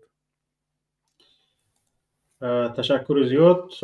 سوال نوبتی این است که کدام نفری داده است که هم تاجیک زبان نیست هم روس زبان نیست، یکی به زبان روسی داده است. Гуфта шудааст: Добрый день, вопрос такой. Если будет доказано, что на этом теракте сам Рахмон тоже с Путиным в игре, может, западные страны принимают какое-нибудь решение против Таджикистана или Рахмона?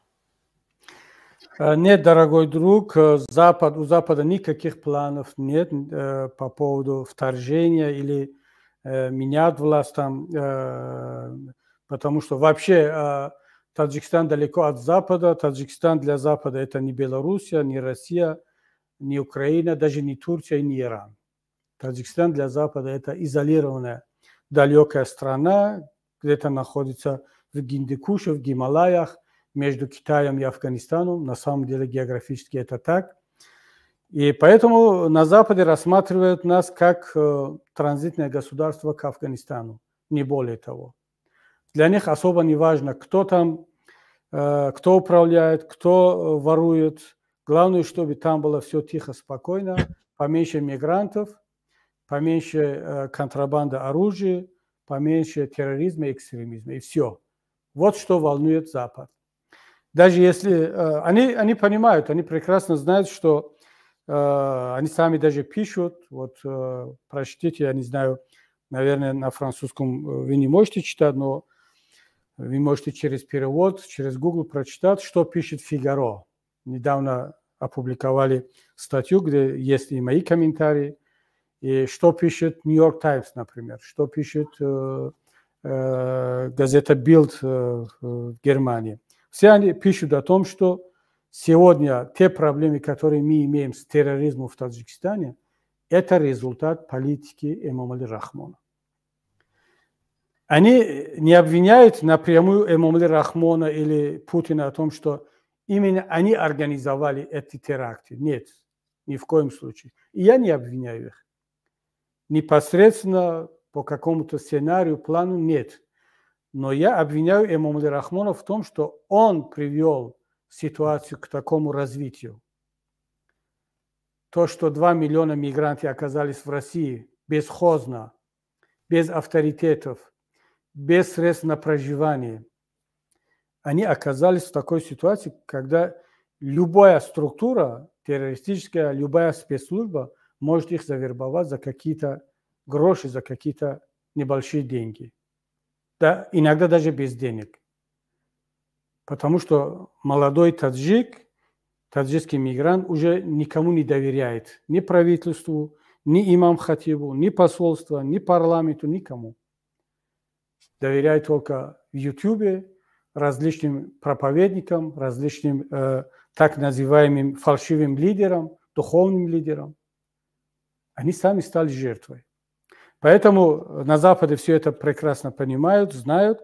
Они обвиняют Рахмона не в прямом участии, а в том, что именно Рахмон своей политикой создал такую ситуацию, загнал таджикский народ в этот капкан терроризма, и нам предстоит, дорогой друг, в будущем очень много стараться для того, чтобы вывести таджикский народ из этого состояния. تشکر. سوال دیگر این است که چرا تا به حال موقع تاجیکستان درباره حادثه رخ داده در مسکو نوروشن باقی مانده است و یگان نهاد دولتی در این باره حرفی نمیگوید؟ برای این جرأت در کار دوستی عزیز، برای این جسارت در کار، برای این احساس دولت مردی کردن در کار، برای این خود را در نزد مردم و ملت و قانون جوابگر احساس کردن در کار. امامالله رحمان، یتیموف، پروکورور گنرالی برای چی بیاد موقع گیرد؟ وزیر خارجه برای چی بیاد موقعش را معین کند از تاجیکان، از تاجیکستان حمایت کند؟ مگر از ملت متهم است؟ مگر از ملت وابسته است؟ مگر در نزد ملت قرضدار است؟ این پوتین، این اردوغان، بایدن، شولز، ماکرون، اینها از ملت‌هاشون قرض دارن. اینا در نزد ملت‌هاشون جوابگرن. اینا از رأی مردمشون وابسته‌اند. دیروز همین روز در جنبش انتخابات‌های ترکیه است. در اکثر شهرهای ترکیه اپوزیسیون پیروز شد. اردوغان نتوانست میری شهر استانبول و انقره را از حزب خودش کند. بازم اپوزیسیون پیروز شد. اردوغان از ملت ترکیه میترسد.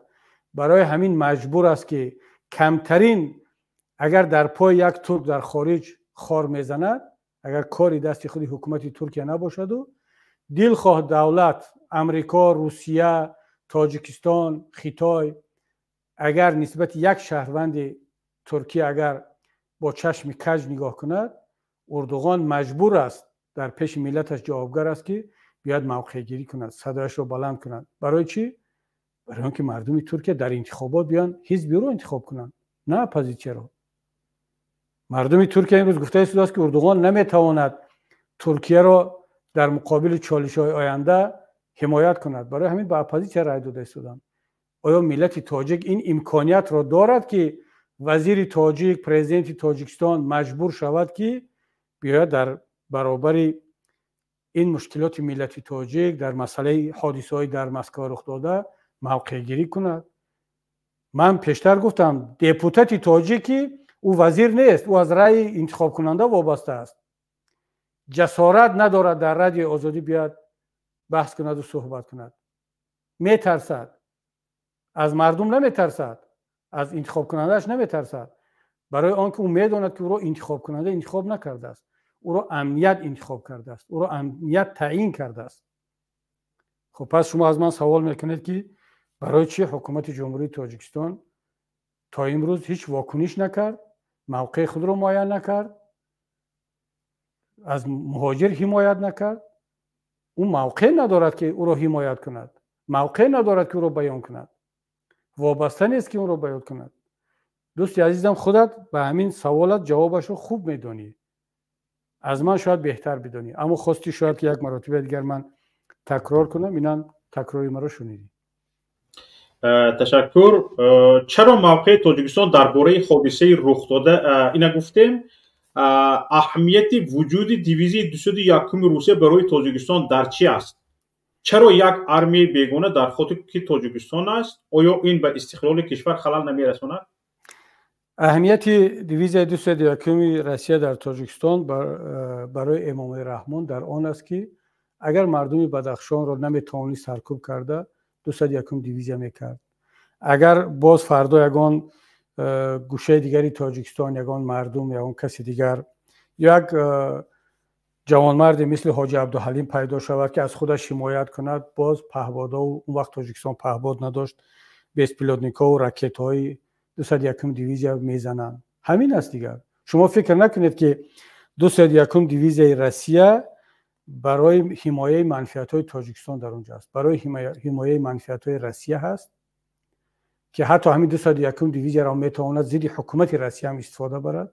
شما ویکیلیکس را خوانید، یک بار صحبت خود امام علی رحمان با نچلنیک گنجشتاب امریکا 10-15 سال پیش، امام علی رحمان در یک صحبت محرمانه به نچلنیک گنجشتاب امریکا چی میگوید درباره 201 دیویزیا، و سفیر امریکا در همون صحبت حضور داشته است و همین خلاصه صحبت امام علی رحمان رو با واشنگتن از طریق پشت دیپلماتی روان میکند که بعد در ویکیلیکس نشر شد.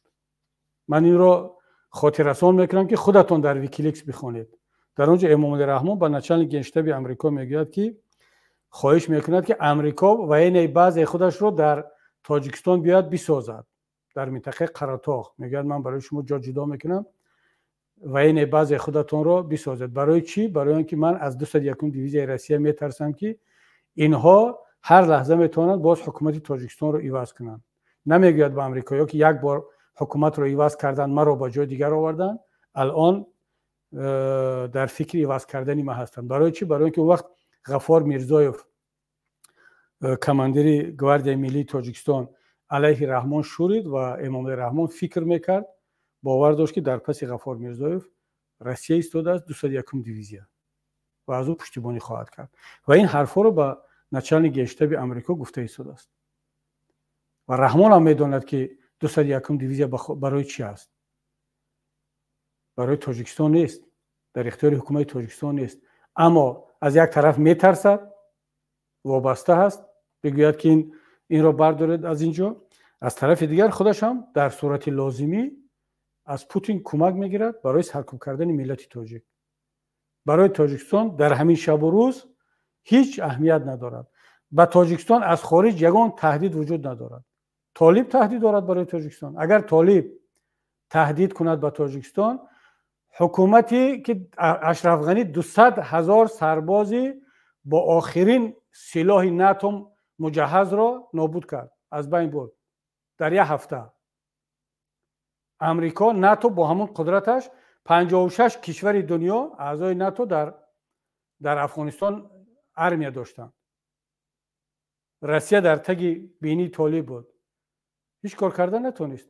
اگر همون طالب بخواهد که به تاجیکستان هجوم کند، همین 201 دیویزیای روسیه که حالا نصفش در جنگ اوکراین هست، سلاحش رو همش رو کشوندن، از دستش چی میاد؟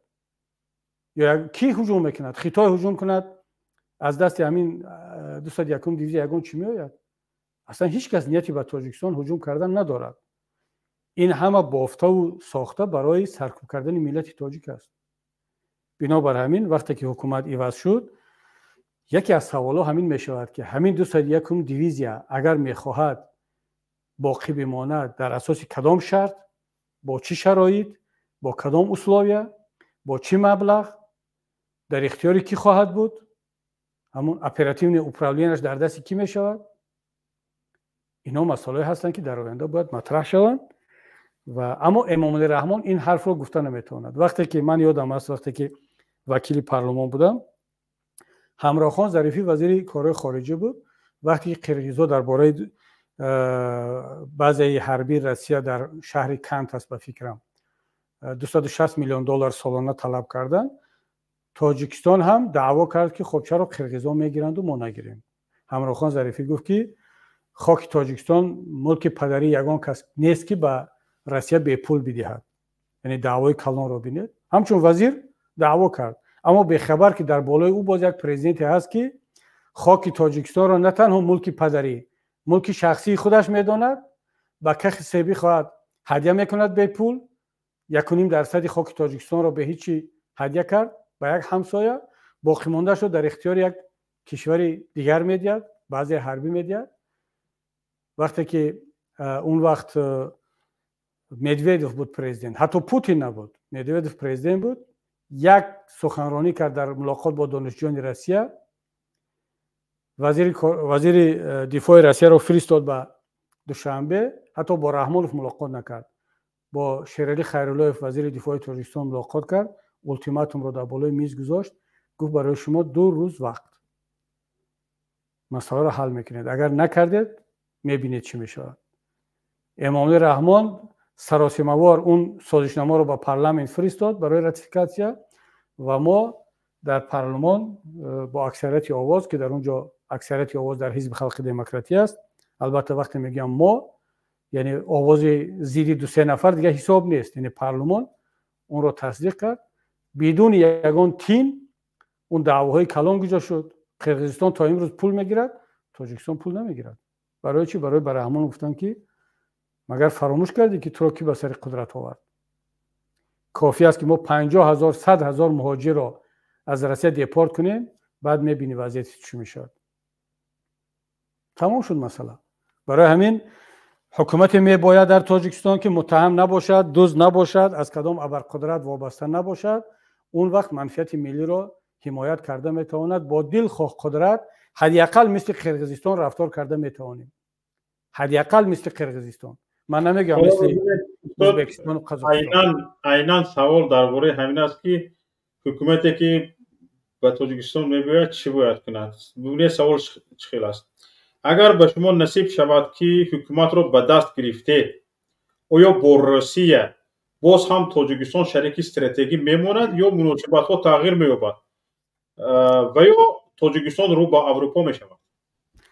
100% Тоҷикистон бо Россия, бо Хитой, бо кишварҳои дигари Осиёи марказӣ муносибатҳои хуб хоҳад дошт. муносибатҳои стратегии худро ҳифз хоҳад кард, аммо бо як шарт. ба шарти он ки дар дохили ин муносибатҳои дуҷонибаи стратегӣ манфиати миллату давлати Тоҷикистон ҳифз шавад. ин яктарафа набошад. имрӯз яктарафа аст. Тоҷикистон мо дидем аллакай ки миллати тоҷик аз ин робитаҳои аз ин бародарии стратегӣ ҳеҷ фоида надорад. дилхоҳ тоҷикро мехоҳанд гӯшашро мебуранд, мехоҳанд ҳазорҳо нафарро депорт мекунанд. як вазири Тоҷикистон ҷуръат намекунад садояш баланд шавад. хоб ин магар ҳамкории стратегӣ аст? ин ҳамкории стратегӣ нест. ин ҳамкории вобастагӣ аст. ҳукумати ояндаи Тоҷикистон бо Россия муносибатҳои стратегии худро ҳифз хоҳад кард, муносибатҳои стратегиро барқарор хоҳад кард. не ин ки алон чизе нест ки мо онро ҳифз кунем. мо онро барқарор мекунем, ба вуҷуд меорем ва воқеан чаро не? Россия як ҳамсояи бузург аст. мо муштаракоти зиёд дорем. ба шарте ки Россия фарқ надорад барои мо дар қудрат ки аст. бигзор Путин 20 соли дигар президент монад, ба шарте ки манфиатҳои давлату миллати моро ҳифз кунад. Я здесь хочу ответить на этот вопрос на русском языке, чтобы наши российские друзья или кто вообще нас слушает, чтобы они поняли. Вопрос был такой: если придет к власти другое правительство, в том числе ныне оппозиционные политические партии, каково будет взаимоотношение Таджикистана с Россией? Будет ли носить оно стратегический характер или нет?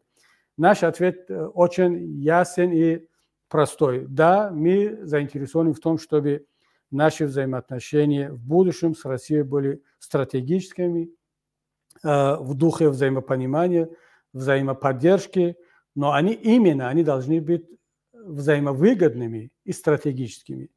То, что мы имеем сейчас, ни в коем случае оно не является взаимовыгодным. Если в одном государстве так ведут себя по отношению к таджикским мигрантам, и таджикское правительство сохраняет молчание, более того, оно миллионами отправляет своих граждан в Россию, при этом не создавая механизмы их правовой и политической защиты, я не считаю такой подход, такое отношение ни стратегическим, ни взаимовыгодным. Поэтому мы заинтересованы в том, чтобы эти взаимоотношения, сотрудничества были стратегическими, взаимовыгодными. Об этом всегда говорили, будем говорить. Но здесь должны быть также учитываться интересы таджикского народа и таджикского государства. Садатон хомуш аст, Шавкат ҷон. سوالی به همین مانند استاد به همین پیوند نیخترش این سوال در پایانتر بود. من چون به همین سوال سابق پیوند که بود حالا میخوام بدم. میگوید سوال دهنده میگوید که شما وقتی به اروپا هجرت کردید گپزنیتون دیگر شد و گپزنیتون بسیار ضد روسیه شدگی است و این چی میگوید؟ ببینید گپزنی من حالا ضد روسی شدگی نیست، ضد حکومت روسیه شدگی است. اینجا باید فرق کنیم. من یکی از کسانی هستم که فرهنگ ادبیات روس رو خب خیلی احترام دارم، بعضیش رو خیلی دوست دارم، اثرهای خیلی جالب است.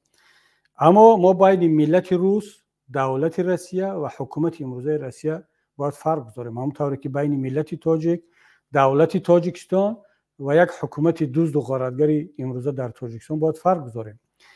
من حتی با همین حکومت امروزه روسیه هم تا 2 سال پیش اصلا موقعم فرق داشت، چون من از اول دوستان گرامی موقع سیاسی من نسبت همسایه کشورها، نسبت دیکتاتورها چنین است که یک اپوزیسیا و اونم در حالت هجرت نمیتواند با همه دیکتاتورهای دنیا مبارزه برد و پیروز شود. امکان ندارد که ما مبارزان تاجیک هم با دیکتاتور در تاجیکستان مبارزه بریم، هم در آسیای مرکزی، هم در سابق شوروی، هم در کشورهای دیگری همسایه مثلا فارس زبان و ترکیه و اصلا ضرورت نداریم. کافی است که ما تاجیکا علیه دیکتاتور در کشور خودمون مبارزه بریم، خود روسا علیه دیکتاتور در کشور خودشون مبارزه برند و دیگر ملت ها هم دنیا آباد می شود.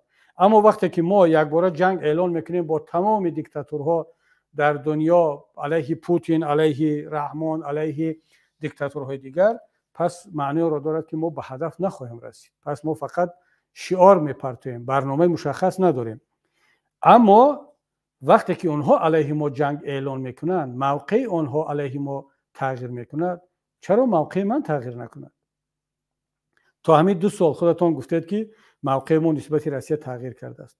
تا همین 2 سال حکومت روسیه حزب نهضت اسلامی تاجیکستان را حزب اکستریمیستی و ممنوع اعتراف نمیکرد. رحمان چقدر فشار می آورد، خواهش میکرد، تولا میکرد، اما پوتین زیر بار نرفت. اما وقتی که جنگ علیه اوکراین شروع شد، پوتین را ایزولیاسیون کردند، محدود کردند، به هیچ کجا سفر نمیکرد. اولین سفرش بعد یک مدت طولانی به تاجیکستان نزد رحمان بود.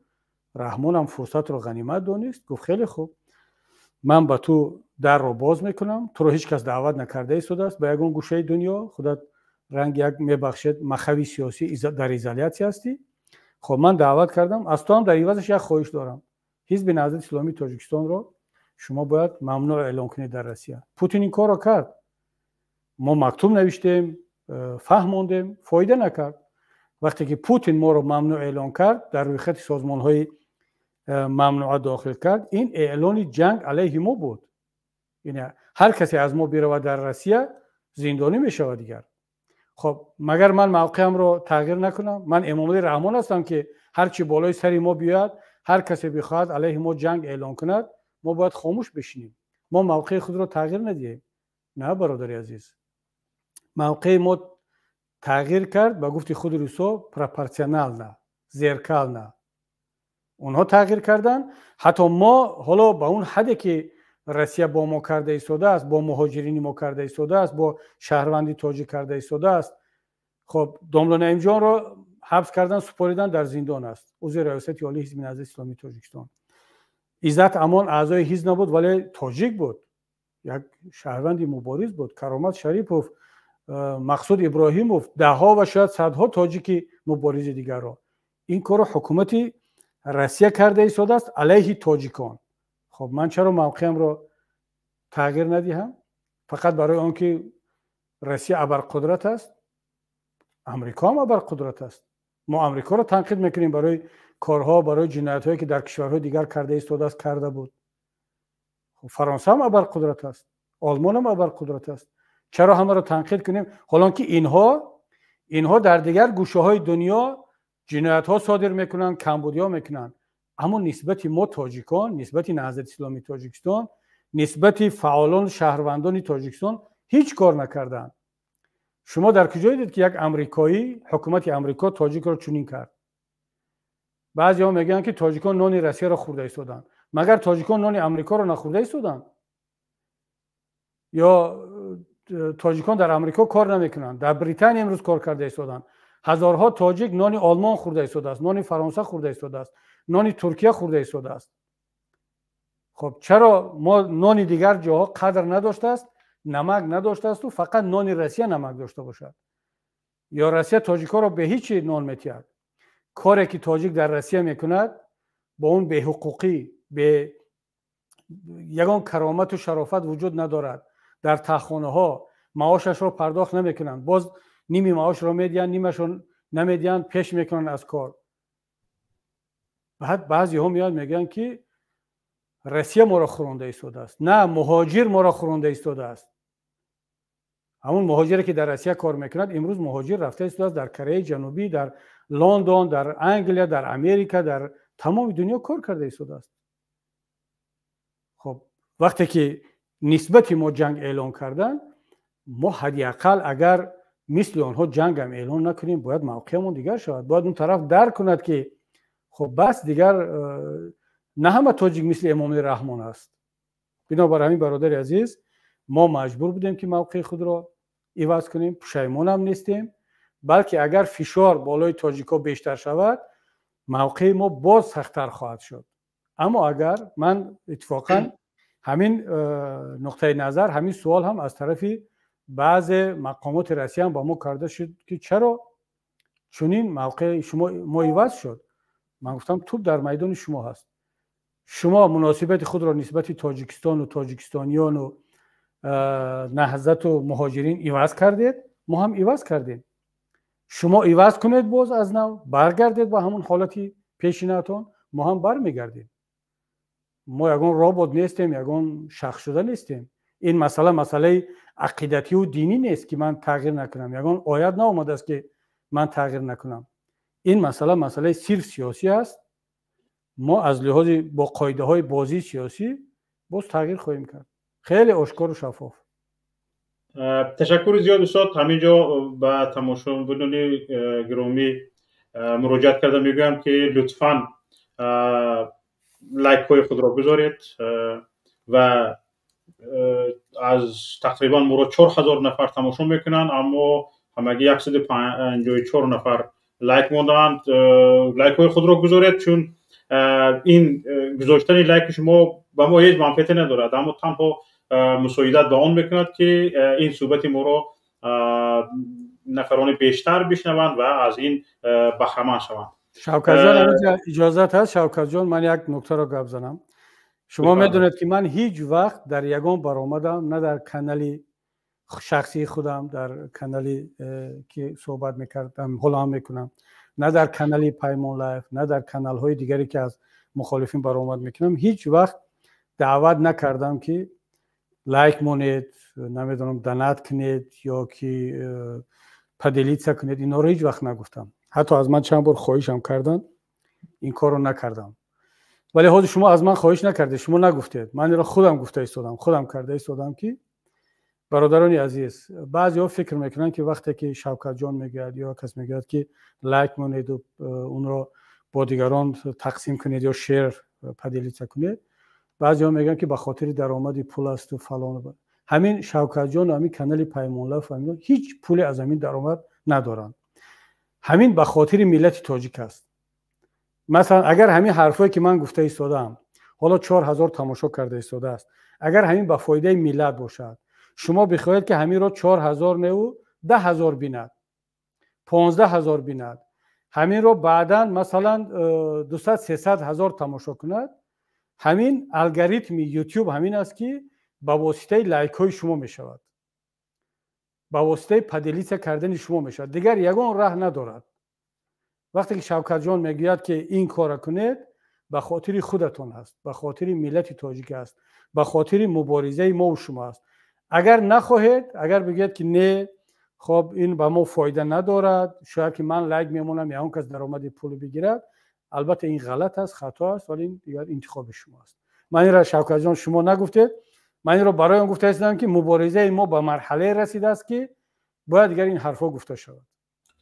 تشکر زیاد استاد، خیلی کمک کردید. شاید گپ ما کمتر تاثیر داشته باشد و انشالله که اگر شما بگید فکر میکنید که شما به خاطر رکلام کانال خودتون گفته اید یا پول درآمد میگیرید، نه من این رو همچون ببینید اگر لازم شود یک روز دیگر با میگم دیگر در کار نیست، لایکاتون رو دیسلایک کنید بردارید، ولی حاضر به خاطر ملت و دولت همین من مجبورم که بگم که متاسفانه دیگر راه وجود ندارد. خب وقتی میگن که بیاید میتینگ کنیم و دیگر کارا کنیم، از همین شروع میشه دیگر، یعنی از همین آیسته آیسته شروع میشد و میرود به اون کارهای جدی‌تر ان شاء الله.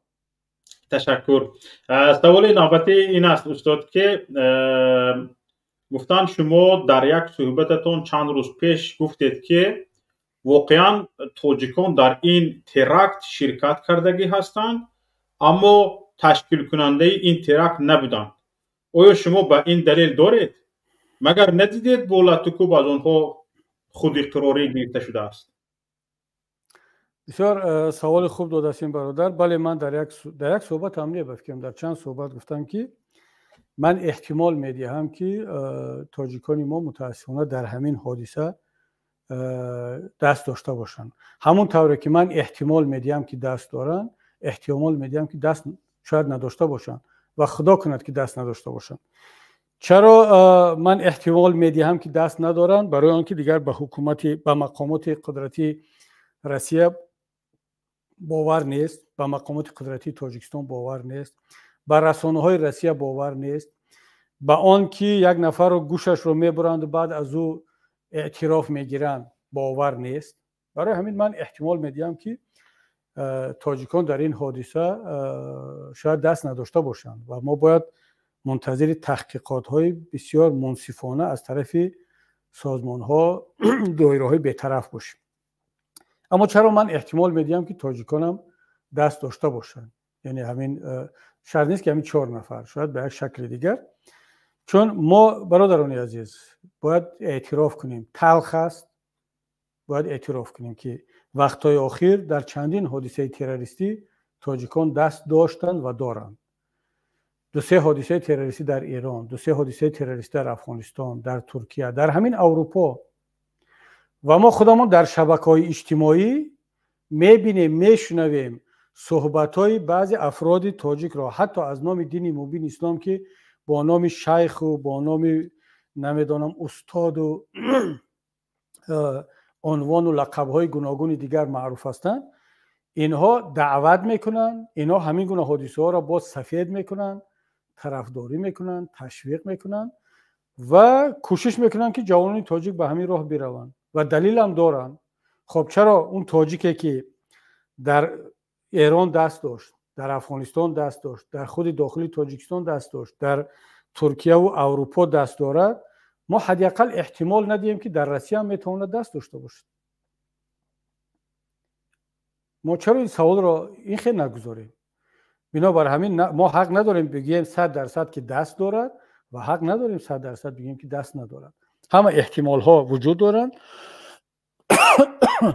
بخشش زیاد. خب دیگر رمضان است که یک جور آب بنوشیم. عذر میخوام از دوستان. خب بنابر همین من مسئله رو باز میمونم که هم احتمال دست داشتن هست، هم احتمال دست نداشتن است. اگر واقعا هم یک تحقیقات و یک بازپرسی و یک سنجش منصفانه با رعایت معیارهای هم بین المللی و هم داخلی صورت بگیرد و اون اثبات کند که تاجیکان در این دست داشتن، حتی همین 4 تاجیک دست داشتن، من اولین کسی خواهم بود که این را قبول میکنم، اعتراف میکنم و هم با افسوس این را قبول میکنم، برای اصلاح آن تلاش خواهم کرد. اما وقتی که در نتیجه گوش بریدن و تهدید و در نتیجه اینقدر فشار اگر اونا اعتراف میگیرن، حتی اگر همین حادثه هم شده باشد از طرف همین تاجیکان، باز هم من مسئله را زیر سوال میبرم، میگم که این هنوز هم 100% نیست، برای که این اعترافات در نتیجه شکنجه و در نتیجه اینقدر تحقیر گرفته شده است. موقع من برادر عزیز همین است و من اگر 10 مرتبه هم از من سوال کنن باز همین جواب رو خواهم گفت. تشکر. گفته شده است که پیمان ملی تاجیکستان تا چه حد راه خود را تا به تاجیکستان نزدیک کرده است، چون در غربت در خارج از کشور قرار دارد. شما دوستی عزیز اگر از لحاظ جغرافی بگید، بله ما فاصله خیلی دور است، چند هزار کیلومتر. این فرق میکند از اونه که من اگر در یکی از کشورهای هممرز با تاجیکستان قرار می داشتم، یا ما اگر پیمان ملی تاجیکستان، اپوزیسیون تاجیکستان در افغانستان، در ایران، در قرقیزستان، در ازبکستان، حتی در روسیه اگر ما قرار می داشتیم، این شرایط می بود، وضعیت کاملا فرق میکرد. اما چی کنیم که برخلاف سالهای 90 که کشورهای همسایه آماده بودن ما را قبول کنن، قبول میکردن. ما در روسیه بودیم، اکثری مردم در افغانستان بود، در قرقیزستان بودن، خیلی از مردم اپوزیسیون، و مبارزه هم آسانتر بود و نتیجهش هم زودتر بود. امروز وقتی که بعضی دوستان ما رو میخوان مقایسه کنن با مبارزین 20 سال 25 سال پیش که چرا اونها زود به نتیجه رسیدند و شما نمیرسید، یک کمتر واقعیت ها رو به نظر بگیرن و از خودشون هم سوال کنن که 30 سال پیش این برادران در خودش در کجا بود، امروز در کجا قرار دارن. اگر اون کشورها به ما کمترین اجازت رو میدادن، ما امروز در اروپا نمی ایستادیم. اما این معنی ندارد که ما در اروپا باشیم و در داخل کشور نیستیم. برادر عزیز، من نمیخواهم بگویم که پیمان ملی تاجیکستان در داخل کشور عمل میکند، چون اگر این را بگویم شاید که ده ها، صدها، هزارها نفر را زیر ضربه قرار خواهیم داد. حکومت جمهوری تاجیکستان که یک حکومت به انصاف است، جلاد هست، منتظر همین گونه گپ‌ها است که ما بگیم که در داخل تاجیکستان آدم داریم و نماینده داریم، بعد با چه تهمت‌ها مردم را گرفتار خواهند کرد. بنابراین همین در ماه اکتبر 2015 بلافاصله من اعلان کردم که نهضت اسلامی تاجیکستان فعالیت خود را در داخل کشور اسنگ قطع میکند. هیچ کس حق ندارد از نوع ما صحبت کند. حالا هم این ادامه دارد، اما این از لحاظ حقوقی و قانونی، از لحاظ سیاسی، از لحاظ واقعیت، پیمان ملی تاجیکستان، نهضت اسلامی تاجیکستان، تمام گروه‌های مبارز در سراسر کشور، در داخل کشور، در داخل خانه‌ها، در داخل تلفن‌های مردم، در روسیه، در بین مهاجرین وجود دارد. می‌خواهید نمی‌خواهید، این یک واقعیت است. این همین وقتی که ما را صحبت ما را تماشا دارن، صحبت شما را می‌بینن در تاجیکستان، در روسیه، این معنی اون را دارد که ما هستیم دیگر. چی رحمان می‌خواهد چی نمی‌خواهد. بنابراین همین ما چقدر نزدیکتر شدیم، روز به روز ما نزدیکتر شده ایستادیم. هر روز که یک نفر حرفی ما را قبول میکند، به ما باور میکند، به ما تکیه میکند، ما را از خودش میداند، ما یک قدم نزدیکتر شده ایستادیم و انشاءالله دور نیست آن روز که ما از لحاظ جغرافی هم از لحاظ فیزیکی هم در دوشنبه خواهیم بود و مردم عزیز را، ملت عزیز را از نزدیک زیارت خواهیم کرد، نه تنها در شبکه و آنلاین بلکه از نزدیک. تشکر زیاد استاد. اینجا چند سوال با همین یک مضمون اومدگی، سوالی که حالا دادنی هستند، اما همین در عموم سوال همین خیلی است. چرا مقامات سعودی روسیه، یعنی برمیگردیم به حادثه کراکوسیتی مسکو، چرا مقامات سعودی روسیه با وجود اون که دید در مرافعه سعودی دید گمانبر شوندگان لاتوکوب شدند و حتی مدار گپزنی ندارند، اقلا از آنها نپرسید که شما رو به این حال کی آورد؟ با وجود آن که نوارهای شکنجه وجود دارند به این کسی اهمیت نداد. البته دانسته می شود که اینها رضایت مقامات روس در این کارها، اینجا رضایت مقامات روسیه وجود دارد، اما چرا روسیه با نمایش این وحشت افکنی همه قانونهای موجوده خودش را به خود حق داد که پامال کند؟ این جسارت از بی‌جزا ماندن نسبت شکنجه از کجاست؟ آیا طبق خواسته مردم روسیه این کار صورت گرفت؟ نه، این جوابش خیلی ساده است. این نظام حقوقی روسیه، مقامات سعودی روسیه توف کردگی است با قانون، توف کرده است با اون آزادی و حقوق بشر، توف کرده است با حکومت تاجیکستان و این قدرت نمایی است. این دیگر اون چیز دادگاه نبود، اون یک جلادخانه هست که در حالا شما فیلم ها رو تماشا کنید درباره اینکویزیسیون اسرهای میانه، چگونه یک نفر رو میزنن میارن در پیش قاضی و دادگاه یا در پیش پادشاه، در پیش یک حاکم، با چه تحقیر. 100% تکرار همین است. این یک وحشانیت است. کسی اون رو دادگاه میگید، کسی اون رو نظام سودی میگید، اون غلط میکنه. خب اولش که در روسیه امروزه دیگر حقوق وجود ندارد، قانون وجود ندارد. خب همون نظام دادگاهی روسیه که نوالنی رو زندانی کرد و کشت از بین برد، همون نظام دادگاهی که ولادیمیر کارامورزا رو زندانی کرد، ایلیا یاشین رو زندانی کرد، همون نظام دادگاهی که دیروز یک دختره که ژورنالیست که روس رو فقط به خاطر آنکه در سر قبر نوالنی عکس گرفته است یا چیکار کرده است با تهمت عضویت در سازمان اکستریمیستی زندانی کرد. خب ما از همون نظام دادگاهی یا حقوقی روسیه که نسبت شهروند خودش این کارو میکند، ما انتظاری داریم که نسبت تاجیک به حقوق، مهاجری مظلوم به صاحب تاجیک دیگر خیر رفتار کند. خیلی ساده اندیشی است، خیلی ساده نگری هستیم. برای همین حکومت روسیه، نظام دادگاهی روسیه میداند که این تاجیک نیست، این انسان نیست، این شهروند نیست که صاحب داشته باشد و برای این تحقیرش، برای این رفتارش یک سفارت، یک حکومت، یک وزارت، یک پرزیدنت صدا بلند خواهد کرد. خب اپوزیسیون تاجیک صدا بلند میکند، اونم از اروپا. خب ما را میگن اینا خائن هستن، اینا فروخته شده هستن، اینا خواجگی خارجی دارن. بعضیا حتی فکر میکنن که ما برای همین کارها ما باز پول میگیریم از کسی یا با سفارش اروپایی این کارو میکنیم، در صورتی که این اروپایی هم از ما بله صدا نیست.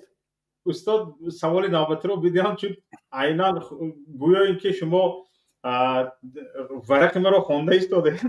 نگاه کنید، سوال داده است که شما چند روز اخیر در رسانه‌های خارجی خیلی فعال بودید و تاجیکستان را تنقید کردید و نزد بیگانگان تاجیکستان را سیاه کردید. مگر این رفتارتان خیانت به دولت نیست؟ خب ببینید، من یک ساعت شد درباره همین گپ زده شدم که بعضی انسان‌ها حکومت روسیه را از کشور روسیه، این دزدان و غارتگران، این تاجیکشان را از ملت روس جدا کرده نمیتوانند. بعضی ها تاجیکستان را، وطن عزیز ما را، از حکومت تاجیکستان جدا کرده نمیتوانند. بعضی ها امام علی رحمان را همچون پرزیدنت از ملت تاجیک، از مردم جدا کرده نمیتوانند. اگر من بیام یک وزیر رو، یک حکومت رو، یک پرزیدنت رو تنقید کنم، میگن شما تاجیکستان رو تنقید کردید. مگر این خیانت نیست؟ خیانت این کار شما است که تاجیک رو در روسیه به این مظلومیت رسانیدن، به این وحشانیت عذاب داده ایستادن. شما خاموشید، نه تنها خاموشید، باز طرفداری کرده ایستاده است. امام علی رحمان با این خاموشیش گفته ایستاده است که بله شما درست رفتار میکنید. این از خیانت. من به هیچ وجه ضد وطنم، ضد کشورم، حتی ضد دولتم، تاجیکستان هم چون دولت، به هیچ وجه هیچ کس حق ندارد. اگر کسی ضد تاجیکستان هم چون دولت باشد، واقعا خائن است. چی من باشم، چی رحمان باشد، چی شما باشید. اما وقتی که شما ضد یک حکومت رفتار میکنید، عمل میکنید، گپ میزنید، ضد یک شخص، ضد یک منصبدار، بگذار پرزیدنت هم باشد، ضد اپوزیسیون گپ میزنید، شما خائن نیستید، بلکه شما وطن دوستید. چگونه من این پرزیدنتی که زمین رو بفروشد، وطن رو بفروشد، در خودش با نیروی خارجی سری قدرت بیاید، ملت رو به این حال برساند، باز ملت در روسیه تحقیر شود و او خاموش باشد و ملت رو در داخل کشور با سپارش مقامات تفتیشاتی یک کشور دیگر باز بیارد تفتیشات بگذراند. اگر من این رو تنقید کردم در رسانه‌های خارجی، خب بله خیلی فعال هستم، تنقید خواهم کرد، از ملتم، از وطنم حمایت خواهم کرد، از مهاجرین حمایت خواهم کرد. همین رفتاری من اگر خیانت باشد، من 100 مرتبه بگذار خائن باشم، 1000 مرتبه خائن باشم از جانب شما. خوشا به حال همون خیانت و به همون خائنی و به همون کارهای ما که همین کار را کرده ایستادیم و حیف شما وطن دوستان، حیف شما بر این وطن دوست و پاتریوت و همونی که تاجیکستان به پیش میگه، در صورتی که وطن را، ملت را با همون رهبریت دزد و غارتگرتون به همین حد رسوندید. فرق ما و شما برادر همین است. من وطنداری و پاتریوتیسم و ملتداری را این گونه میشناسم، شما دیگر خیل میبینید. خب بگذار هر کس در موقع خودش باشه. بسیار خوب. استاد، اینجا سوال این است: محترم کبیری، ایلا در پناه خدا باشید، من برآمدهای شما را تماشا میکنم، بسیار عالی گپ میزنید، اما میگفتید که کی تاجیکستان میآیید؟ در کماند شما چند تا آدمی سزاوار به حکومتداری است؟ میخواهم بدونم. از همین سوال آخر شروع کنم. در کماند من و در کماند شما، در کماند ملت، صدها هزارها نفر هست که میتوانند حکومتداری کنند، میتوانند وزیر باشند، سفیر باشند، وکیل باشند و شرط نیست که همه این وزیران و منصبداران آینده چقدر که رحمان میگه از کیسه خودش بگیرد، از اولاد و خانواده خودش جستجو کند. شرط نیست که از یک محل، از یک منطقه، از یک حزب، از یک خانواده باشد. تمام این ملت تاجیک که امروز پراکنده است در امریکا و اروپا و روسیه و در داخل تاجیکستان مظلوم است، اینا همه کادرهای آینده هستند. من صدها هزارها جوان تاجیک را میدانم که تا بالاترین مقام را در کشورهای خارجی رفته ایستادند. اینا هم وزیران آینده ما. اما کی ما از سخن به عمل میگذاریم، انا همین سخن ما امروز عملی ما هست. من نمیتوانم امروز دوشنبه بیام در خیابان دوشنبه میتینگ دعوت کنم، نمیتوانم امروز سلاح بگیرم. اگر هر دو کار رو کنم متهم به اکستریمیسم، تروریسم میشم. اما مطمئن باشید وقتی که زمینه پیدا شد، شرایط مهیا شد، اولین کسی رو خواهید دید که فرق ندارد چی در میدان دوشنبه، چی در میدان مبارزه در یک گوشه دیگری تاجیکستان، من خواهم بود با همراهی برادران، با همراهی خودت. من در پهلوی خودت خواهم بود، خودت در پهلوی من. اما الان وقتی که امروز وقتی گفتن و فهماندن است، این بزرگترین کار در این شرایط همین است. یک زمانی بود که صحابگان پیامبر، امرای پیامبر، وقتی که از جهاد برگشتن، به یک کاری ملکی و به یک کاری فهماندگی و کاری با زبان و قلم، گفت که اکنون جهاد اکبر آغاز شد. یعنی ما از جهاد اصغر برگشتیم به جهاد اکبر. گفتن که جهاد اکبر یعنی جهاد کلانتر چی است؟ گفت جهاد کلانتر با نفس، با جهاد با نفس خود، با ترس خود، جهاد با این کاری ملکی، این دشوارتر است. باور کنید در کوچه رفتن و سلاح گرفتن و در میدان و در بیابان و در کوه رفتن، اینم کاری بسیار مقدس و بزرگ است اگر برای ملت و وطن باشد، در چارچوب قانون و فرهنگ باشد. اما این همه کار نیست. این رو هر کس هم کرده میتونه. اما امروز مردم رو فهماندن، مردم رو بیدار کردن، مردم رو تیار کردن، خوب و بد رو با مردم شرح دادن، این کاری اندک نیست برادری عزیز. من نمیگم 50%. مثلا 2 سال 3 سال پیش من میگفتم 70-80% اهالی تاجیکستان در خواب غفلت است و پروپاگاند تلویزیون و با همون تبلیغات چاپلوسا و چند تا از این پروپاگاندیستا باور کرده است. امروز الحمدلله که توسط زحمت و تلاش بسیاری از برادران این شماره خیلی کم شده است. من باور دارم که 70-80% اهالی تاجیکستان دیگر باور ندارد، بیدار شده است. اما هنوزم کافی نیست. اون میگن که تحولات را، انقلاب را از 3 تا 5% یک ملت انجام میدهد. 90% ملت این مبارز نیست. اما این 90% باید که هم فکر باشد، هم رأی باشد، پشتیبان باشد، در روز لازمی همون یک قطره آب، یک بردنان بدهد. حداقل همون یک مبارز، یک مجاهد را با یک سخن خوب، با یک دعاش پشتیبانی کند. نه اینکه بیاد در تلویزیون و در کانال شما خائن و شما ضد وطن و ملت گفته مبارزین رو باز سنگ بزند.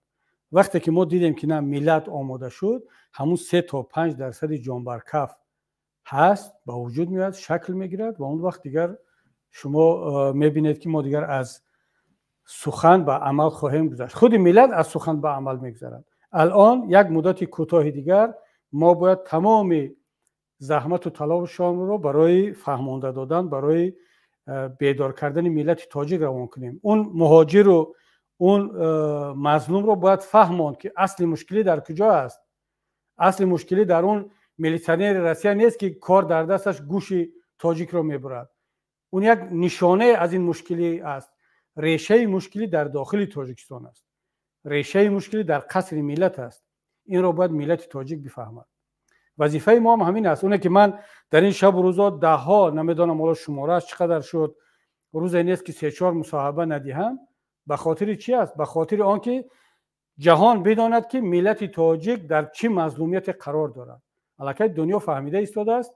ان شاءالله که ملت تاجیک هم مثل همین دنیا فهمید، ما را در دوشنبه خواهید دید ان شاءالله. تشکر استاد. اینجا باور کنید من 3-4 سوال رو که قریب که هم مضمونش یک تا میکنم بعد به شما داده شدم، اما سوال ها خیلی زیاد هستند و شما روزه‌دار هستید و با بعضی از چیها من بعضی چوربینی من دعوتی بودم، شاید شما هم دعوت شده باشید، اما گفتن که ببینید شوکت جان، من یک پیشنهاد دارم. یعنی 2 ساعت شد ما صحبت داریم. مردم هم از همه مهم مردم روزه‌دار هستند. مردم هم باید برن افطار کنن و بیاید مشورت کنیم. 1-2 سوال خیلی کوتاه دیگر سوال جواب کنیم و بعد با این مشورت کنیم که شاید هفته 1 بار در همین کانال بیایم و با سوال‌های مردم شاید در صحبت‌های روبرو، یعنی نه اینکه سوال‌ها رو شما مردم هم اجازه داشته باشد که 1-2 سوال مستقیم بدهند در استودیو. در همین شب و روزهایی که مردم شاید نیاز دارد، ما هم نیاز داریم با مردم در گفتگوی پیوسته باشیم. فقط با خارجی‌ها صحبت نکنیم. با خارجی‌ها خیلی صحبت کردیم، با تمام زبان‌ها. حالا هم ادامه دارد. من همین بیگه باز کانال فریدم اوکراینی رو پیگیری کنید، باز من صحبت دارم. فردا با نیویورک تایمز صحبت دارم، با یک روزنامه ایتالیایی صحبت دارم. یعنی با خارجی‌ها صحبت کرده ایستادیم.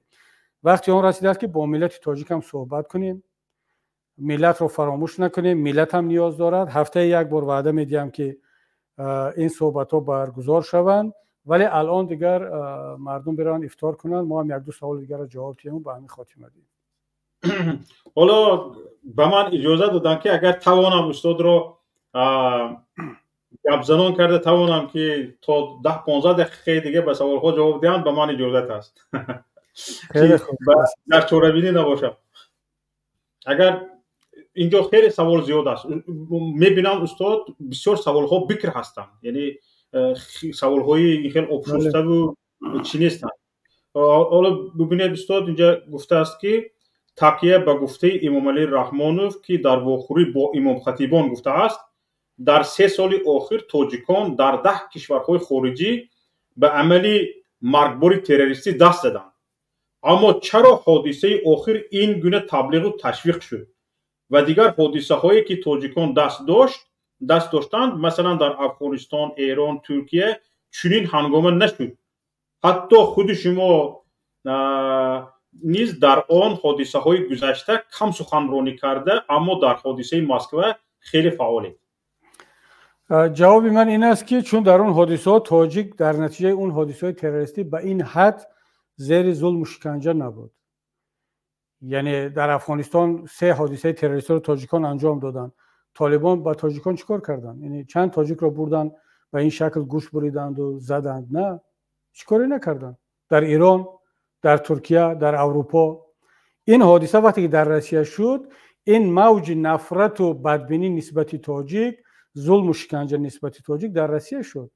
من چگونه واکنش نکنم؟ اگر روسا هم، منظورم حکومت روسیه هم مثل حکومت افغانستان رفتار میکرد، همون جنایتکار را، حالا هم جنایتکار در زندان پل خمری است در افغانستان، یک زندان بوده است با معلومات ما در همونجا زندانی هستند. خب زندانی میکردن، این رفتار رو نمیکردن، ما به این شکل واکنش نمیکردیم. و حکومت تاجیکستان هم بعد از اون حادثه‌ای که در کشورهای دیگر شد، حکومت تاجیکستان به همین حد در داخل تاجیکستان نسبت تاجیکان هم ظلم کرد. نه، ببینید پدر و مادران در چه حالن، در چه وضعیتن. دیگران تغییر کردن که ما هم تغییر کردیم. ما هم مجبور هستیم که در این بین بیایم صحبت کنیم. بنابر همین این طرز واکنشی ما، رفتاری ما برادران عزیز برمیگردد به واقعیت ها، به ضرورت ها، نه اینکه ما میخواسته باشیم که هر روز بیایم در این موضوع صحبت کنیم. من دلم میخواد که در یک موضوعهای خیلی مهم و کلیدی دیگر درباره آزادی ها صحبت کنم، درباره اون که تاجیکان چگونه یک آینده بهتر بسازند، بهتر زندگی کنند، در این باره صحبت کنم. اما مجبوریم که الان درباره این حادثه ها، درباره حمایت تاجیکان صحبت کنیم و این رو وظیفه خودمون میدونیم. اگر جواب داده باشن شوکت جان، با سوال دیگر بگذاریم. تشکر. یک سوال بسیار مهم آمده است. من هم میخوام به این سوال جواب رو از شما بشنوم. گفته است که چرا بیشتری تاجیکان اعضای گروه داعش میشوند اما مثلا گریم به پیمان ملی تاجیکستان نمیپیوندند و میروند به داعش میپیوندند؟ چرا به پیمان نه اما به داعش؟ خب بسیار سوال مهم است. اگر همین سوال من جواب بدم شوکت جان، شاید که 10-15 دقیقه حداقل وقت میگیرد. من به همین سوال دیروز در یک برنامه شبکه اینسایدر جواب دادم، به همین سوال به روزنامه فیگارو جواب دادم. عیناً همین سوال، چرا تاجیکان اعضای داعش میشوند، در اون سازمان زیرتابع ولایت خراسان اعضا شده ایستادند، به گروه های دیگر، اما چرا به نهضت اسلامی تاجیکستان، چرا به پیمان، چرا به دیگر گروه های اپوزیسیونی پیوست نمیشوند؟ جوابی من چنین است برادران، کوشش میکنم این دفعه مختصر باشد. برای آنکه جوان تاجیک خودش رو فریب خورده میداند. جوان تاجیک به صلح تاجیکان باور کرد، آمد سلاح را سپارید. 10,000 مجاهد سلاح را سپارید، با فرمان رهبریت نهضت اسلامی تاجیکستان، با فرمان پرزیدنت جمهوری تاجیکستان، در اساس اون سازشنامه صلح، و فریب خورد. خودش رو فریب خورده میداند. برای آنکه امام رحمان وعده داد که شما سلاح را سپارید، من همگی 7 سال دیگر پرزیدنت میشم. امروز خودش رو ابدی کرد، فرزندایش رو آورد. امام رحمان گفت که شما سلاح را سپارید، حزبای سیاسی اپوزیسیونی طبق قانون عمل خواهند کرد، دیگر مردم انتخاب میکنند. مسجد آزاد است، دین آزاد است، مدرسه آزاد است، رسانه و شبکه ها، تلویزیون ها آزاد است. مرحمت، از روی قانون فعالیت کنید. مردم رو فریب داد. مردم آمدن اعضای حزب نهضت اسلامی تاجیکستان شدند و حزب نهضت اسلامی تاجیکستان با مردم گفت که شما سلاح را مانید، بیا در چارچوب قانون و طبق سازشنامه صلح در انتخابات ها شرکت کنید و قانون به شما کفالت میدهد. کنستیتوسیا کفالت میدهد که حزب نهضت اسلامی تاجیکستان در کنستیتوسیا وجود دارد و این را عوض نخواهند کرد. شما بیاید مرحمت، میخواهید مسجد باز کنید، میخواهید مدرسه باز کنید، میخواهید ریش مان، میخواهی حجاب پوش، میخواهی فرزندت رو تعلیم قرآن بدی، در چارچوب قانون آزاد هستی. مرحمت، اعضای حزب نهضت اسلامی تاجیکستان شو و از طریق حزب نهضت اسلامی تاجیکستان به هدفهای سیاسیت برس. ولی فریب خورد. کی فریب داد؟ حکومت جمهوری تاجیکستان، اپوزیسیا فریب داد. من این رو باید اعتراف کنم که ما مقصدی فریب دادن نداشتیم، ما خودمون فریب خوردیم. سلاح را سپاریدیم. اون وسیله اساسی که به صلح آورد و مجبور کرد رحمان را سازشنامه را امضا کند، بدون کدام کفالت باور کردیم به روسیه و به جمهوری اسلامی ایران و به سازمان ملل. سلاح را سپاریدن. امروز همه در بدر، همه زندانی. این جوان تاجیک جای کار نداشته باشد، برای مکتب پاره بدهد، برای دکتر پاره بدهد، به ملیسه پاره بدهد، به پروکرور امنیت پاره بدهد، برای زمینی نزد حولگی و برای خانه ساختنش که میگد رحمان میگد که زمین مال ملت است پاره بدهد، در روسیه در عذاب باشد، در خارج در عذاب باشد، به هیچ کس دیگر باور نکند. چگونه این جوان اعضای ایگیل، اعضای داعش نه و اعضای مثلا نهضت و پیمان و گروه 24 و حزب خلق دموکراتی شود؟ با کی باور کند؟ این جوان تاجیک فریب خورده است، به هیچ کس دیگر باور ندارد. به این کسانی که امروز در صحنه سیاسی هستند، از رحمان شروع کرده تا من و تا سفارت ها و وزارت ها و تا ملاهای مدرسه و مسجد و منبر به هیچ کس دیگر باور ندارد. رو به رحم خدا مانده است. به همون تلگرام باور میکند و به همون گروه های دیگر. امروز وظیفه ما هست، برادر عزیز اون که سوال دادی، من شخصا خودم همچون رهبر پیمان ملی تاجیکستان وظیفه خودم میدانم که بار دیگر به مردم این باوری را بدهیم، این وعده را بدهیم که حداقل دیگر این فریب را نخواهیم خورد. خدا رحمت کند گذشته ها را، خدا زنده نگه بدارد بازمانده ها و سالم بودگی در حیات بوده ما را. باید اعتراف کنیم که فریب خوردیم، ما را فریب دادن. خب من این روز نمیگم که من اون وقت مسئول نبودم. من مسئولیت رو در سال 2006 به عهده گرفتم که دیگر الکی نهضت نه سلاح داشت، همه چی را سپاریده بود الکی، حتی رهبریت نهضت خودش زندانی شده بود، حتی پرونده باز کرده بودن. من این رو نمیگم، چون اگر این را بگم میگویند که از لحاظ اخلاقی خوب نیست، میگویند که این خودش مسئولیت رو از دوش خود ساقط کرده ایستاده است و مسئولیت رو به دوش دیگران میموند. نه، من میگویم که ما هممون مسئول هستیم، مسئول بودیم، امروز مسئول هستیم، مسئولیت داریم که امروز بار دیگر به مردم صادقانه صمیمانه بگیم که خب یک بار همون ساده الهی تاجیکی باعث شد که ما فریب خوردیم، بار دیگر باید دیگر فریب نخوریم. حدیث شریف است که بنده مومن را از یک سوراخی 2 مرتبه مار نمیگزد.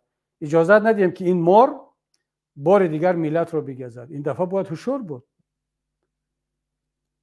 و این است مسئولیت ما و این است من افرادی علاهیده رو گناهکار میکنم، کسی که میرا دیده و دانسته عضو همین سازمان های تروریستی میشود که در یک جای دیگر به خاطر کدام اهدافهای نامعین خودش را قربانی میکنند. من این رو شخصا گناهکار میکنم.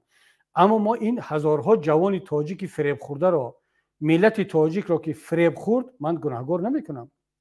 من مسئولین و سیاستمدارها و پیش از همه امام علی رحمان را گناهکار میکنم که هم خیانت کرد به صلح، به سازشنامه، به وعده های خودش، به قسم های خودش، به اشک خودش گیره کردگی است امام علی رحمان و ما هم باور کردیم، فریب خوردیم. من این را گناهکار میدونم و خودم را هم مسئول میدونم که در این راه فریب خوردیم و باوری مردم را که اعضای اونا هزارها نفر، ما از 4000 بود اعضای حزب نهضت اسلامی تاجیکستان تا 42000 اعضای حزب نهضت اسلامی تاجیکستان شدن در دوام چند سال. مردم با خانواده می آمد اعضای حزب نهضت اسلامی تاجیکستان میشد و او باور نداشت که یک روز حزب نهضت اسلامی تاجیکستان غیر قانونی می شود و در قطار داعش قرار می گیرد. امروز میگه چرا من اعضای حزب نهضت شوم که اینم مثل داعش تروریستی اعلام شده است، با سلاح ندارد، از دستش کاری نمیاد. خب اون داعش حداقل یک کاری را انجام میدهد. حکومت این کارو کرد، مجبور کرد که به جای اعضای حزب‌های قانونی شدن مردم رفتن به سمت احزاب و گروه‌های تروریستی و غیر قانونی. ببینید اینجا استاد 2 سوال هست، هر دوش به یکدیگری پیوندی دارد. یکیش میگوید که میگرانتوفوبیا در روسیه آب گرفته شده است، آیا میتوانیم از طرف خود یا اینکه توسط وکیلان به ملتگرایان روسیه برسانیم تا که طلب کنند برآوردن پایگاه 201 روسیه از تاجیکستان را؟ یعنی ما از وکیلان پارلمان طلب کنیم و آنها از روسیه طلب کنند که اگر شما میگرانتوفوبی رو دوام دهید، پایگاه 201 روسیه از تاجیکستان باید بیرون شود. و سوال دیگر هم همین است که آیا میتوانیم ما این بچه ها رو طلب آزادیشون رو کنیم؟ یعنی اول بیگناه شمرده است، بعد گفته است طلب آزادیشون رو کنیم. میتوانیم یعنی قریبی پیوند است. دوستی عزیز، ما حق نداریم که طلبی آزادی کنیم. ما وظیفه داریم، حق داریم طلبی برخورد و مناسبت قانونی و با شرفانه رو به این انسان ها کنیم. این حق رو داریم و باید این کار رو بکنیم. همین است که من در صحبت قبلی خودم با زبان روسی از سازمان ملل، از دیگر سازمان ها طلب کردم، درخواست کردم که یک مکانیزمی حمایت تاجیکان رو در روسیه راه اندازی کنن، پیدا کنن، همونطوری که از تلاش دارن از مردم مظلوم فلسطین در غزه حمایت کنن. خب این مسئولیت ماست، این حق ماست. اما دوستان عزیز، کسی فکر میکند که ما اگر پیش روی این میگرانتوفوبیا و اسلاموفوبیا را در روسیه با گذاشتن مسئله مثل برآوردن 201 دیویزی از تاجیکستان گرفته میتوانیم، اشتباه میکنند. برعکس، این طلب در همین شب و روز، در همین حالتها بر فایده حکومت جمهوری تاجیکستان است، بر فایده کسانی است که میخواهند که 201 دیویزی در تاجیکستان با همین شرایط باقی بماند. من شرح میدم برای چی. حاضر مسئله طرز شده ساده است که ما اگر طلب کنیم که 201 دیویزی را، ما اپوزیسیای تاجیک مردم طلب کند که 201 دیویزی را از تاجیکستان برآورد، امام علی رحمان دقیقاً همچنانی که پیشتر همین کار را میکرد، دقیقاً همین را بالای میز پوتین میگذارد، میگه دیدید در تاجیکستان یگانه کسی هستم که میتوانم با روسیه مناسبت خوب داشته باشم. دیگر همه این تروریست‌ها و اکستریمیست‌ها و اپوزیسیا علیه روسیه هستند. نمیگن علیه سیاست‌های حکومت پوتین، میگن علیه روسیه، علیه مردم روس هستند. پس وظیفه خودت چی هست؟ با تمام قدرت و توانت حمایت کردن از من، از خانواده من، از حکومت من. و این 201 دیویزی را اگر 7000 سرباز داشته باشد، 15000 کن، تا اینکه هم از خودت و هم از من حمایت کرده باشی. چون این مسئله گذاری ما در همین شب و روز 100% بدون شک بر علیه منفعت‌های ملی هست. ما مسئله رو باید گرخه بگذاریم. ما مسئله رو طرز بگذاریم که الان وجود 201 دیویزی مسئله بسیار پریوریتت و اولویتناک برای ما تاجیکان نیست. بود، هست، میماند. اگر ملت باشد و دولت باشد، مستقل باشیم، همون خب یک دیویزی 201 چیکار کرده میتواند؟ بگذار 2 تا دیویزی ماند، 3 تا دیویزی ماند. در برابر یک ملت جسور و غیور با ننگ و ناموس هیچ کار کردن نمیتواند. اما اگر 201 دیویزی را برآوریم و ملت همین ملت ماند، رحمان همین رحمان ماند، حکومت جلاد امنیتش و پروکرور و میلیساش همین خیلی باقی ماند، یعنی ما از 201 دیویزی چی مینالیم؟ بودن نبودن اون چی فرق دارد؟ خب اگر طلب رو همین خیلی گذاریم، برعکس بر ضرر مهاجرین میشود. ما طلب 201 دیویزی رو برآوردن میکنیم، او بالای مهاجر باز فشار رو بیشتر میکنن. به دست خودمون مهاجر تاجیک رو به این هم در زیر فشار است، باز وضعیتش رو بدتر میکنیم. آیا همین رو میخواهیم؟ ما الان حکومت روسیه را باید متقاعد کنیم که دست از این جنایت ها نسبت تاجیکان بردارد توسط سازمان های بین المللی و متقاعد کنیم که تمام این ترکت ها، این جنایت هایی که بعض تاجیکان در روسیه انجام میدهند نتیجه سیاست های رحمان است. رحمان دوست شما نیست، رحمان دوست روسیه نیست.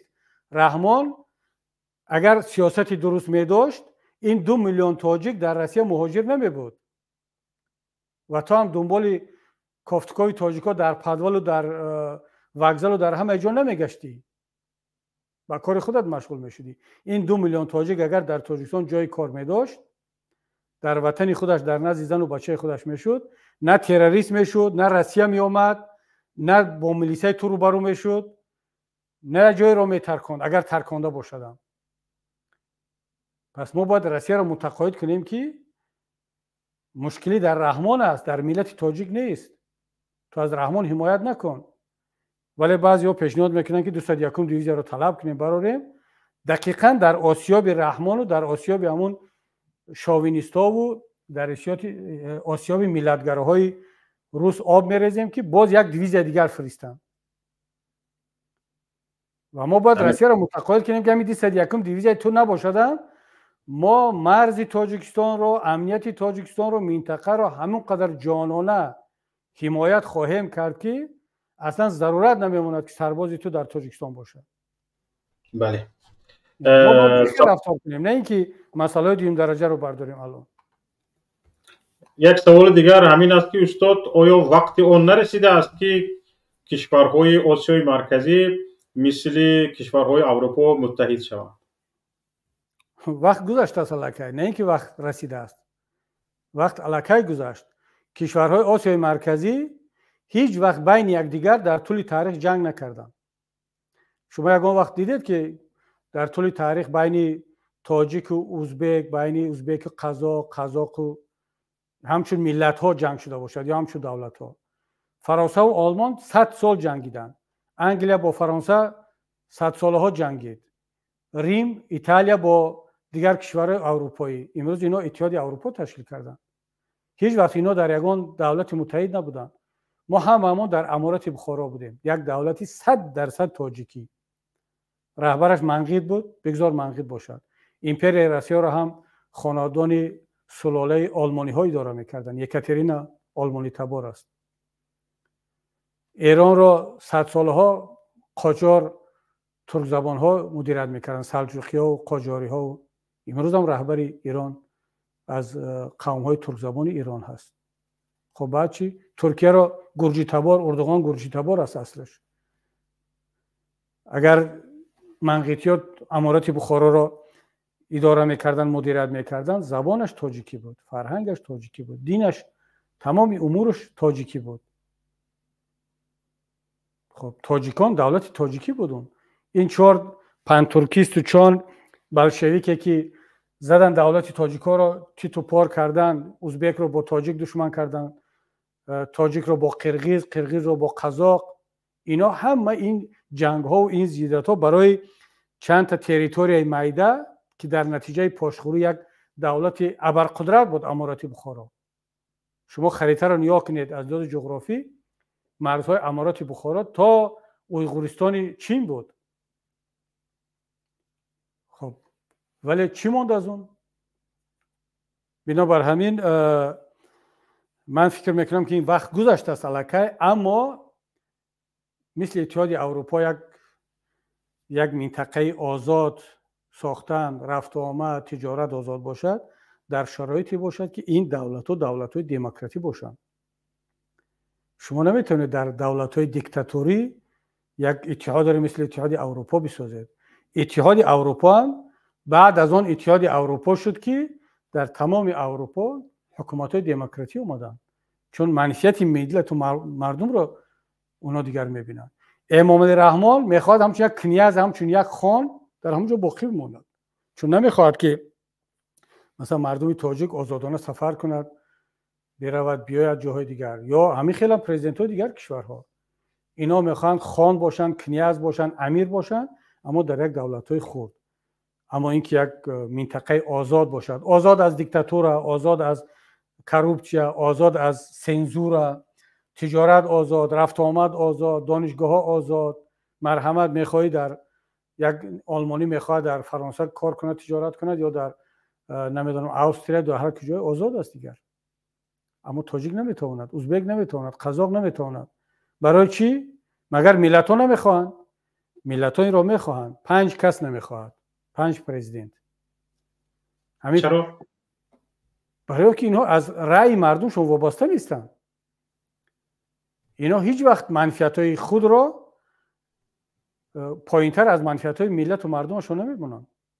خیر، امام رحمان انیق است، ولی مثلا در قرقیزستان خیلی با مشکلی یک نفر به سر قدرت می‌بیاید. در اونجا خیلی پرزیدنت رو از سر قدرت فراوردن آسان است. مثلا ببینید اگر همین پرزیدنت‌های 4 کشور ترک زبان آسیای مرکزی می‌خواست، ما تاجیک‌ها فارس زبان هستیم، اونا ترک زبانن، حداقل در اساس زبان میتونستن متحد شدن، خودشون متحد میشدن. بله میتونستن، اگر به شرطی که واقعا حکومت‌های دموکراتی می‌داشتن. نمی‌اندیشه که قوه‌های سیام هم وجود دارد که نمی‌ماند متحد شوند. ببینید اگر خواهش داخلی باشد، این همین قوه سیوم، قوه چهارم، نیروهای خارجی همش بهانه است. من این را از روی تجربه میگم. اگر همین 5 پرزیدنت خواهند، هیچ یگان قوه بیرون مانع نمیشود. حتی همین ترکیه تلاش کرده ایستاده است که این قوه خارجی است. ترکیه قوه خارجی است. تلاش کرده ایستاده است که همین 4-5 کشور ترک زبان آسیای مرکزی و قفقاز، آذربایجان و 4 کشور ترک زبان رو در یک سازمان متحد کند، خیلی نزدیکتر باشند. اما همین هم موفق نمیشود، نمیتواند. برای چی؟ برای که خواهش در داخل نیست. در الیت حکمران نیست. و اینا باور کنید از هیچ چیز نمیترسن بغیر از ملت‌های خودشون. یگانه ترس از ملت است، از مردم است. چون اگر یکی از این کشورها دموکراتی شود، مردم مزه دموکراتی رو بچشد، این سرایت میکند به دولت دیگر. چقدر که در تاجیکستان دولت مصالحه ملی بود یا حکومت آزاد بود، ازبک‌ها، قزاق‌ها حتی از کشورهای پریبالتیک از آذربایجان می اومدن در تاجیکستان گازت‌های اپوزیسیونی خودشون رو نشر میکردن. تا این حد در تاجیکستان دموکراتی بود. از دموکراتی ما تاجیکان، از آزادی ما تاجیکان کی ترسید؟ اسلام کریموف ترسید، یلتسین ترسید، کشورهای دیگر دیکتاتوری. در داخل تاجیکستان پیدا کردن یافتن 4 تا فریب خورده همون مغزشون بلشویکی که در آرزوی باز حکومتی برقرار کردن اتحاد شوروی بودن، اینا رو فریب دادن، فرانت خلقی ساختن، چند جنایتکار رو در رأسی در بالای آن ماندن، سلاح دادن، تانک کتوب دادن، گفتن تاجیک خودت رو بکش. برای چی بکش؟ برای که اینها میخوان دولت اسلامی بسازن. دولت خدانظروف، ببین دولت خدانظروفی بدخشانی، پامیری، اسماعیلی، رئیس اتحاد کینا سازان SSR، این میخواسته است دولت خدانظر و عطاخان لطیفی و طاهر عبدالجبار و اینا میخواستن دولت اسلامی کنن. فقط برای چی؟ دولت عثمان یک تاقیدار، یک رشدار، معاون سروزیر هست. بهانه رو بینید. و مردم رو فریب کردن و تبادلات دولتی کردن، جنایت کردن، حکومت رو عوض کردن و همون حکومت دموکراتی ملی رو از بین بردن. امروز آسیای مرکزی دیگر تبدیل شد به یک منطقه دیکتاتورها. برای چی؟ برای که از تاجیکا ترسیدن، از دموکراسی، از آزادی تاجیکان ترسیدن و این کار رو به دست فریب خوردهای تاجیک کردن. تا امروز فخر میکنن، همون وطن فروش های فریب خورده خیانتکار فخر میکنن که ما این کار رو کردیم و ما اجازت ندادیم که دولت اسلامی شود. و این افسانه رو ببینید و همین اساس هم ادامه دارد. همین چیز یک نفر نوشته است که استاد این حکومت ها رو بدون سلاح چاپه کردن نمیشود، به مردم سلاح تقسیم کردن. در کار ببینید احوالشون چی میشه. سلاح رو از کجا میگیری که به مردم تقسیم میکنی؟ یعنی اون امام علی رحمان سلاح رو از 201 دیویزه گرفت به طرفدارانش تقسیم کرد. یعنی سنگک سفروف کرد، پالکونی کوچکوف کرد، سلاح داشت آورد تقسیم کرد، ماشین ریختن. یاد اگر دوستان باشه در میدان شهیدان یک وقت یک ماشین آمد، بارتا رو باز کردن، پر از سلاح، مرحمت مردم بگیرد. و خدا را شکر که رهبریت میدان شهیدان، رهبریت همون وقتی حزب نهضت و حزب دموکرات و رستاخیز و قاضی داملا خیلی هوشیاری کردن، اجازت ندادن که به این مردم که این سلاح را از بالای ماشین بگیرن. جنگ شهروندی، کشاکشی بین تاجیکان همونجا آغاز میشد. بردن سلاح را به دست مردم کلاب و به فرانت خلقی دادن. یک ماشین سلاح هم از 201 دیویژه آوردن در بین دوشنبه در اون رو برای نزدیک قاضیات ماشین از 201 دیویژه پر از سلاح همونجا مون، نه سعادت هست، هیچ کس نیست، مرحمت سلاح رو بگیر. سراغ میکنن این ماشین از کی است، چرا در اینجا آمد پر سلاح، چرا این رو در اینجا ماندن در بین مردم، در بین کوچه، در اونجا میتینگ رفته ایستاده است، هیچ کس نمیداند. خدا خیر بدهد قاضی داملا استاد نوری مشورت کردن، جلسه کردن و این ماشین رو بردن در یک جا، به فکرم در نزد اداره قاضیات موندند و زنگ زدن به 201 دیویژه که این ماشین شما پر از سلاح در اینجا چی گم کرده است؟ و گفتن بله اونجا رهگم زده است. خب راننده‌اش کجاست؟ سربازش در کجاست؟ چه رهگم زده است؟ 201 دیویژه در همون کوچه پوتوسکی است. و بعد آمدن پروتکل کردن، سپاریدن به رهبریت 201 دیویژه. یعنی فتنه در اونجا آغاز شده بود. اونجا میخواستن تاجیک را به دست تاجیک بکشن، نتوانستن، بعدن کشتن. چند ماه بعدن باز هجوم کردند و اینا. خب دیگر اون شرایط، حالا تاجیک از کجا سلاح بگیرد؟ مگر اینکه باز امام علی رحمان تقسیم کند یا یک کسی دیگر. چخیلی که میدان آزادی را سلاح دادن، چخیلی که دیگر را دادن. من فکر میکنم که اگر وقت و ساعت اون مبارزه رسید، مردم که قیام کرد خودش، اگر یک گروه از جوانان تاجیک وقتی که به این خلاصه آمدند که باید از مردم بدون سلاح حمایت کنند، مطمئن باشد که اونا میدونن سلاح رو از کجا پیدا کنن. در بین هم خود نیروهای مسلح تاجیکستان هستند جوان مردانی که وطن دوستن، ملت دوستن، بیزار شدن از همین حکومت، بیزار شدن از همین خواری و ذلت ملت تاجیک، بیزار شدن از کروپسیا، از یک حکومت خانوادگی. اونا هم میخواهند که سرباز، افیسر، کارمند یک دولت، یک حکومت با آبرو، با شرف باشد، یک حکومت مردمی باشد. اونا از مردم دفاع خواهند کرد. من باور دارم اونا طرف مردم خواهند گذاشت. این پیام هست و شماره آنها روز به روز دارد بیشتر می شود. اما ما نباید بدون آگاهی، بدون هماهنگی با نیروهای وطن دوست و ملت دوست در داخل مقامات قدرتی صحبت از کدام تقسیم سلاح، گرفتن سلاح شویم، چون که تاجیکستان روسیه نیست، تاجیکا اوکراین نیستند، خیلی تاجیکا افغانستان نیست که گروه های مسلح افغانستان رو با سلاح بدهند و پول بدهند و در دوشنبه جا کنند. ما و شما همون روزه که دست به سلاح زدیم، اولین کسی که ما را تروریست اعلان خواهند کرد و سرکوب میکنند باز هم همون امامعلی رحمان است و کسانی هست که منتظر همین ساعت و همین روز هستند. من فکر میکنم که در چنین مسائل نازک و حساس خیلی با درایت باید رفتار کرد. این مسئله نیست که در شبکه ها و در رسانه ها هر کس بیاد مسئله گذاری کند و دعوت کند. نه، این مسئله هست که اول متقاعد کردن جهان که ملت تاجیک دیگر راه جز این نداره دیگر و این کار رفته ایستاده است، و دوم دیگر آمادگی خود ملت و فراهم شدن شرایط و وضعیتی که دیگر انشالله اگر به اون وضعیت که رسیدیم، خب دیگر میبینیم که این برادرایی که سوال میگذارند و دعوت کرده ایستادند در کدام سنگر قرار خواهند گرفت. شوکت جان اگر اجازه باشه دیگر خلاصه دو سوال دیگر میدیم استاد، چون که خیلی خوش کردن که همین سوال داده شود. تمام اینجا خیلی سوال ها زیاد هستن، من به همین خلاصه رسیدم که همین دو سوال داده شود. با اجازه شما اگر موافق باشید.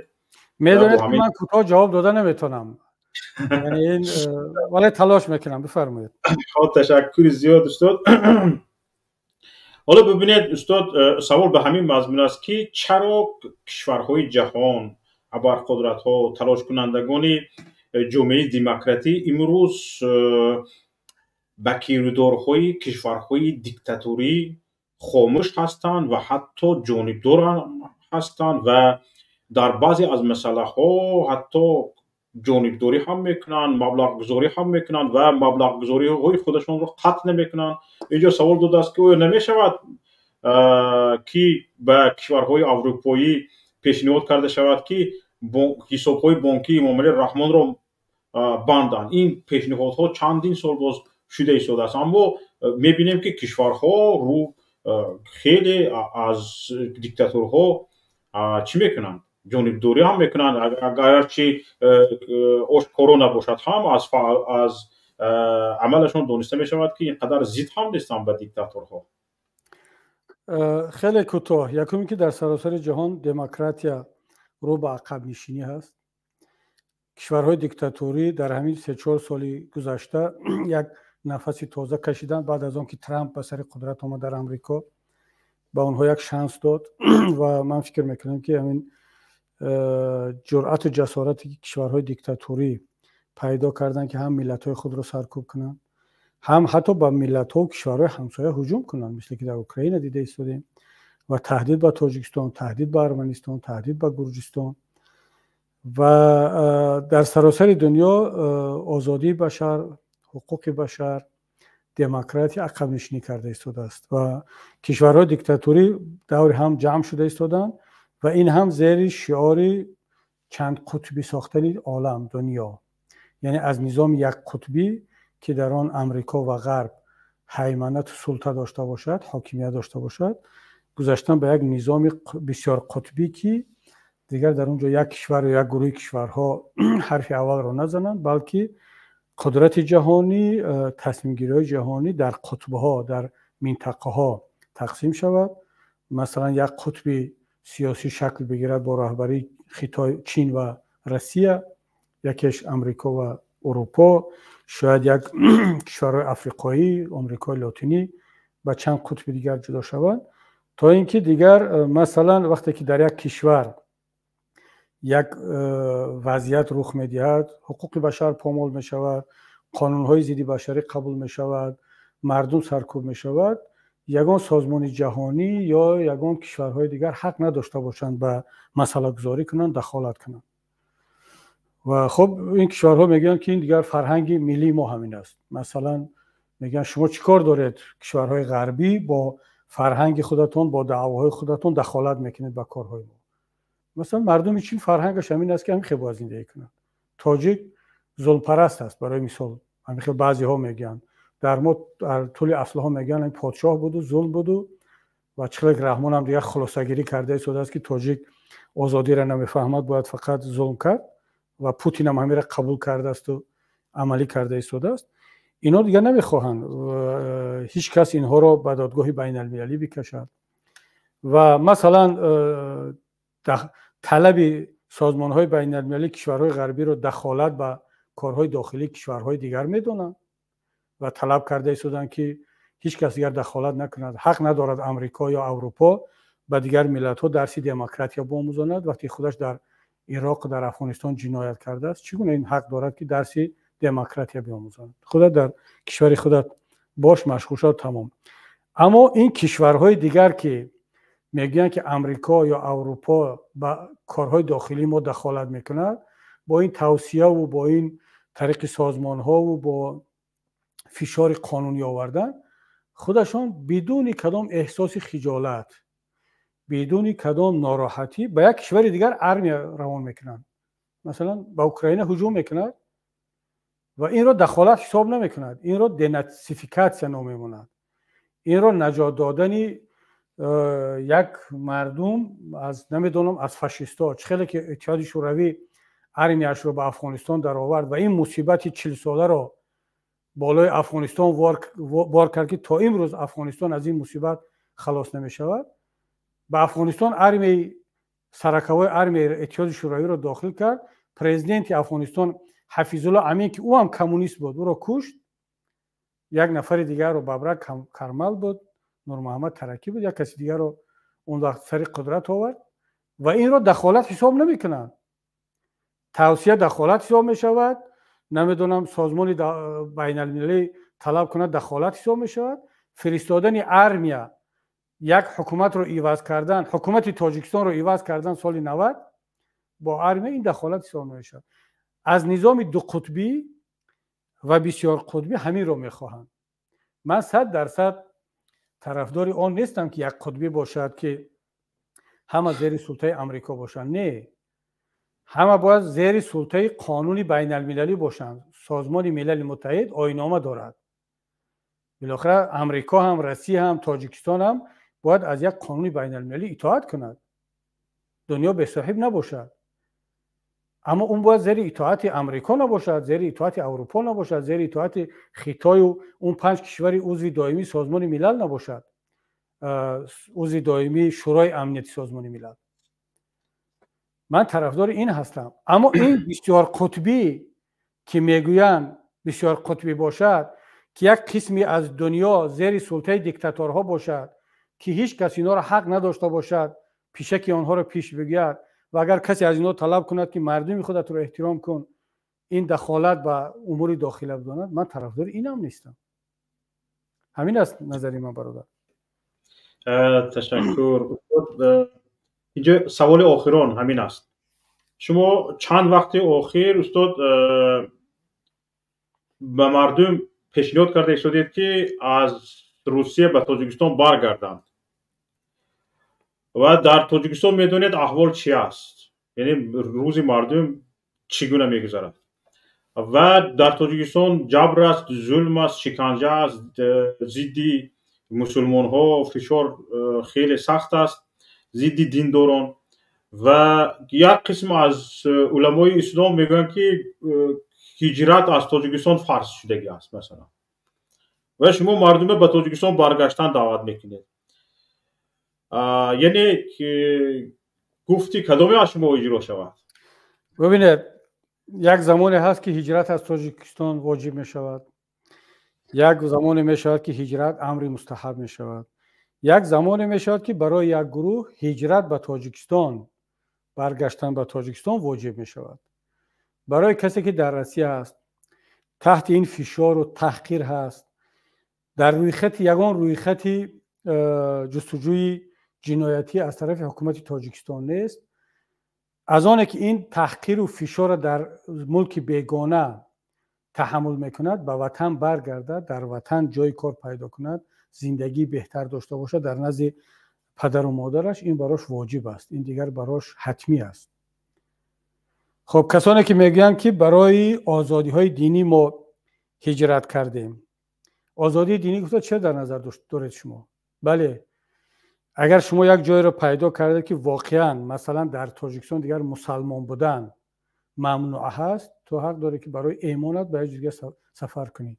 اما برای رعایت مثلا سنت ها، نفل ها، اجرا کردن نفل ها و مستحب ها، من فکر میکنم که در وطن بودن، رزق رو از اونجا پیدا کردن، برای آزادی مبارزه بردن، برای آزادی های دینی خود تلاش کردن، این واجب است دیگر. باز تکرار میکنم برای کسانی که در روی خط نیستن.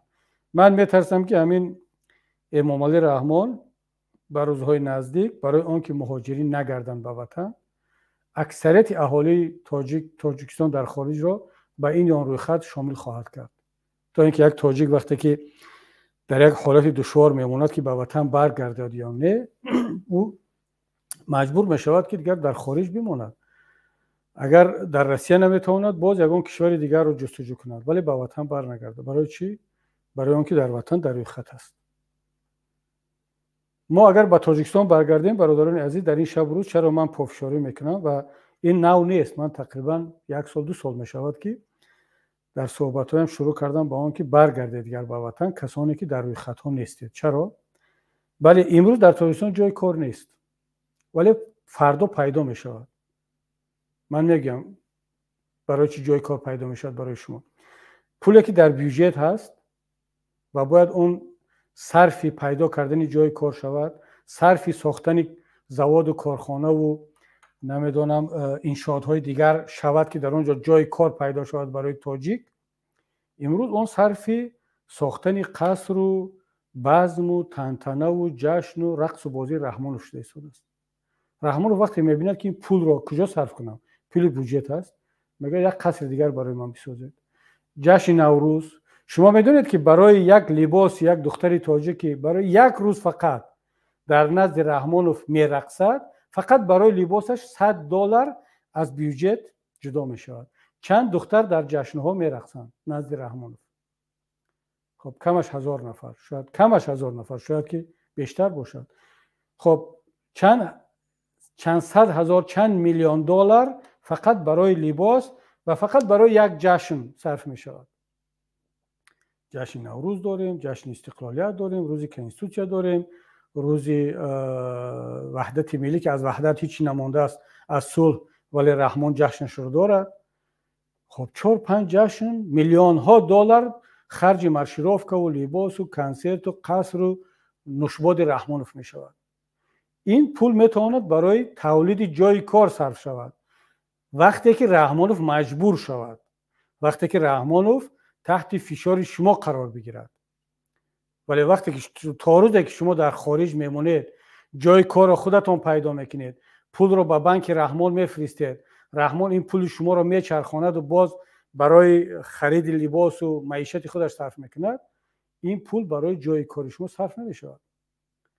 کسی میگه که در تاجیکستان جای کار نیست، ولی درست میگه امروز جای کار نیست، برای اینکه رحمانوف نمیخواد که شما در تاجیکستان کار کنید. رحمانوف میخواد که شما در خارج باشید، پول بفرستید و او رقص و بازی کند. اما وقتی مجبور شد که برای شما جای کار بسازد، زواد و کارخانه بسازد، جای کار پیدا میشود. شما میگید که ریش اجازت نیست، مرحمت، بلاگرهای حکومتی ریششون نیم متر، من ریش ندارم، ولی بلاگرهایی که زیدی من گپ میزنن ماشاءالله ریشا دارن، کسی با آنها چیز نگفته است. میگن که ریشتون رو به ترتیب درآورید. ریش همون کجا با ترتیب است؟ دلیل میارن که ریش باید از یک مشت طولانی نباشد یا از 2 سانتی متر طولانی نباشد. ریش 2 سانتی متر مون، ریشی 1 مشت مون. اگر گفتم دیگه که من ریشی من مثل همون ریشی هم بلاگرهای چاپلوسای شما است که شما اونها رو مخصوص برای دروغگو برآوردن اپوزیسیا که در تاجیکستان هیچ مشکلی باریش نیست به خاطر همونو مونده. من تعجب نمیکنم اگر فردا یک دو بلاگر زنی حجاب دارم پیدا نشود طرفدار رحمان. اصلا من تعجب نمیکنم اگر پیدا شد. مولای چاپلوس پیدا شد، مدرس چاپلوس پیدا شد، مفتی چاپلوس پیدا شد، ریشدار چاپلوس پیدا شد. چرا حجابدار چاپلوس پیدا نشود؟ اینا به خاطر چی پیدا میشن؟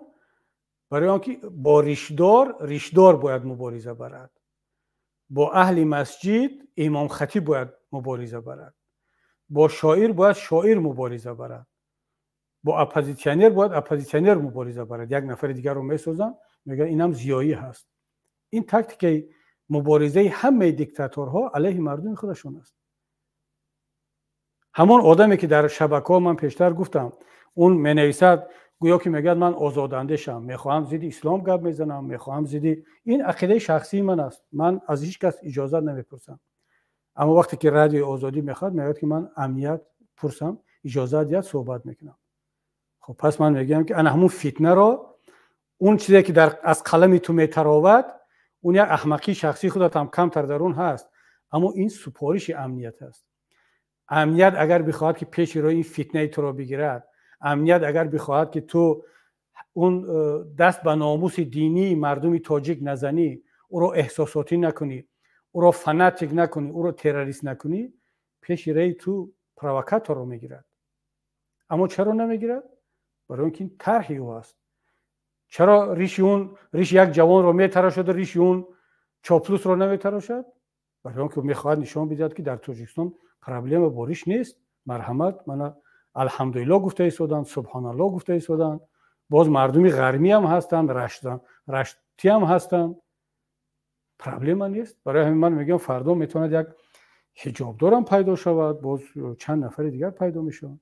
همین است دوستان عزیز. و خب اگر دیگر سوال نباشد شوکت جان، دیگر خداحافظی کنیم با مردم. اگرچه واقعا گفتنی‌های زیاده داریم، اما حداقل هفته یک مرتبه، 2 هفته یک مرتبه، شاید که بعد از رمضان صحبت بعدی رو همین گونه آنلاینی تشکیل کنیم و به این سوال‌های مردم جواب بگیم. اما اگر در این بین واقعا بینم که وضعیت مهاجرین باز بدتر می شود، بدتر شده ایستاده است، یگان حکومت جمهوری تاجیکستان تلاش نمی‌کند، حرکت نمی‌کند، من مطمئنم، باور دارم اگر کمترین ناموس داشته باشند فردا یک کمیسیون راهی میکنند به مسکو از نمایندگان مقامات صلاحیت‌دار تاجیکستان تا اینکه به وضعیت مهاجرین رسیدگی کنند. حکومت با عقل تاجیکستان در همین شب و روز باید کار کند که کبیری را دروغگو کند، باید کار کند که کبیری دروغ میگوید، اپوزیسیا دروغ میگوید. حکومت باید هر چیز زودتر با پوتین صحبت کند، با نمیدونم FMI صحبت کند، نماینده بفرستد، کمیسیون تشکیل کند، یک بیوروی حقوقی در نزد سفارت تشکیل کند که وظیفه‌اش عبارت از 15 20 30 تا ادوکات فقط کمک حقوقی رساندن به مهاجرین تاجیک باشد. بعد بیاید که کبیری دروغ میگوید، انا حکومت تاجیکستان رحمانوف قندش زند، بعد چاپلوسا زبانشون 1 متر از رحمان پشتیبانی کنند، مرا سنگزنی کنند. من قبول دارم، قبول میکنم. اگر همین کار، اگر عقل داشته باشد همین کار رو میکند. اما اگر بگید که نه من میبخشید، توف کردگیم برای ملت، کبیری گفتن میگیرد، اپوزیسیا گفتن میگیرد، من راهی خودم را دوام میدم. فقط ظلم، شکنجه، دعوت پدر و مادر، زن و کودک، گوشتاب دادن آنها، ترساندن ملت، بگذار مهاجر چیکار میکند، چه وضعیتی دارد کردن بگیرد، گپای اینا تاثیر ندارد. اگر این راه را دوام دادنی باشد پس این گپای ما هم نتیجه زیاد نخواهد داد. اما اگر کمترین عقل را داشته باشد برعکس این کارهای گپای ما میکند. اما ببینیم اگر واقعا شوکت جان اگر ضرورت است و نیاز هست دیگر آخر بعد عید منتظر نشویم، بیایم باز با ملت صحبت کنیم، شرح بدیم. اما من کارهای خود را، صحبتهای خود را با دیگر رسانه ها، با دیگر شبکه ها ادامه خواهم داد تا آن وقتی که وضعیت تاجیک، مظلومیت تاجیک امروز برای جهانیان آشکار شود. خداوند نگهبان تو باشد. سلامت باشید. تشکر زیاد استاد. زنده باشید. خیلی زحمت کشیدید. سلامت باشید. خیلی سوال ها هم زیاد بودن. باور کنید من چند سوال ها رو با هم متحد کردم، یک تا کرده دادم و باز اینجا چند سوال ها وجود داشت. حتی به یکی از همین سوال هایی که ندادم، این کمیسیون فرستاندنی جانبی حکومت تاجیکستان به روسیه، این سوال هم وجود داشت. خیلی سوال ها زیاد بودن استاد. چون فرصت کم است، انشالله در دفعه آینده به سوال هایی که هستن انشالله از شما میپرسیم که جواب دهید. به شما بردباری میخواهم استاد. سلامت باشید. خداوند عبادت ها را قبول کنه. افطار خوب برای شما، برای همه ملت. در پناه خدا باشید. تشکر زیاد استاد. هموطنان عزیز، تماشاگران گرامی، این بود برنامه امروزه ما. این بود سوال جواب با رئیس پیمان ملی تاجیکستان که طول چند دقیقه، تقریبا نیم ساعت خودشان صحبت کردن و تقریبا 2 ساعت به سوالهای ما جواب گفتند. از یکایی که شما تماشاگران عزیز خواهش میکنم که از همین جا بیرون نشده، از این نوار ما را خاموش نکرده، لطفاً تکمه لایک را پخش کنید. لطفاً یک نظری خود را درباره صحبت امروز نویسید تا ما بفهمیم که بدونیم که تا چه اندازه این برنامه ما مفید بود. و همین لینک برنامه رو اگر به شما معقول شده است به دوستانتان بفرستانید و همچنین آبونه شدن را فراموش نکنید. یعنی کانال پیمان لایف حالا تقریبا 7,500 پادپیسچیک یعنی آبونه شده ها دارد. ما میخواهیم در ماه آینده باز هم آبونه شونده ها به ما زیاد شوند و ما تابع دل شما برنامه ها پیشنهاد کنیم و یک چند نیت ها داریم که طبق خواسته های شما، تابع دل شما، طبق پیشنهاد های شما برنامه ها پیشنهاد کنیم و انشالله به سمع شما میرسونیم که کانال یوتیوبی پیمان لایف که فعالیت خود را خیلی جانا کرد و همچنین کانال پیام تیوی نیز فعال خواهد شد و ما همچنین سایت پیمان تیوی، سایت پیمان ملی تاجیکستان به نزدیکی فعال می شود. همچنین سایت پیام تیوی نیز فعال خواهد شد و نظری کارشناسان، مصاحبه با کارشناسان و همه برای شما پیشکش خواهد شد. سلامت و سربلند و پیروز باشید تماشاگران عزیز. یکایک شما را به خداوند کریم منان میسپارم. عبادت های شما را در این ماه شریف رمضان خداوند کریم منان به درگاهش قبول کند و ما را به سربلندی و سرافرازی موفق گرداند. السلام علیکم و رحمت الله و برکاته.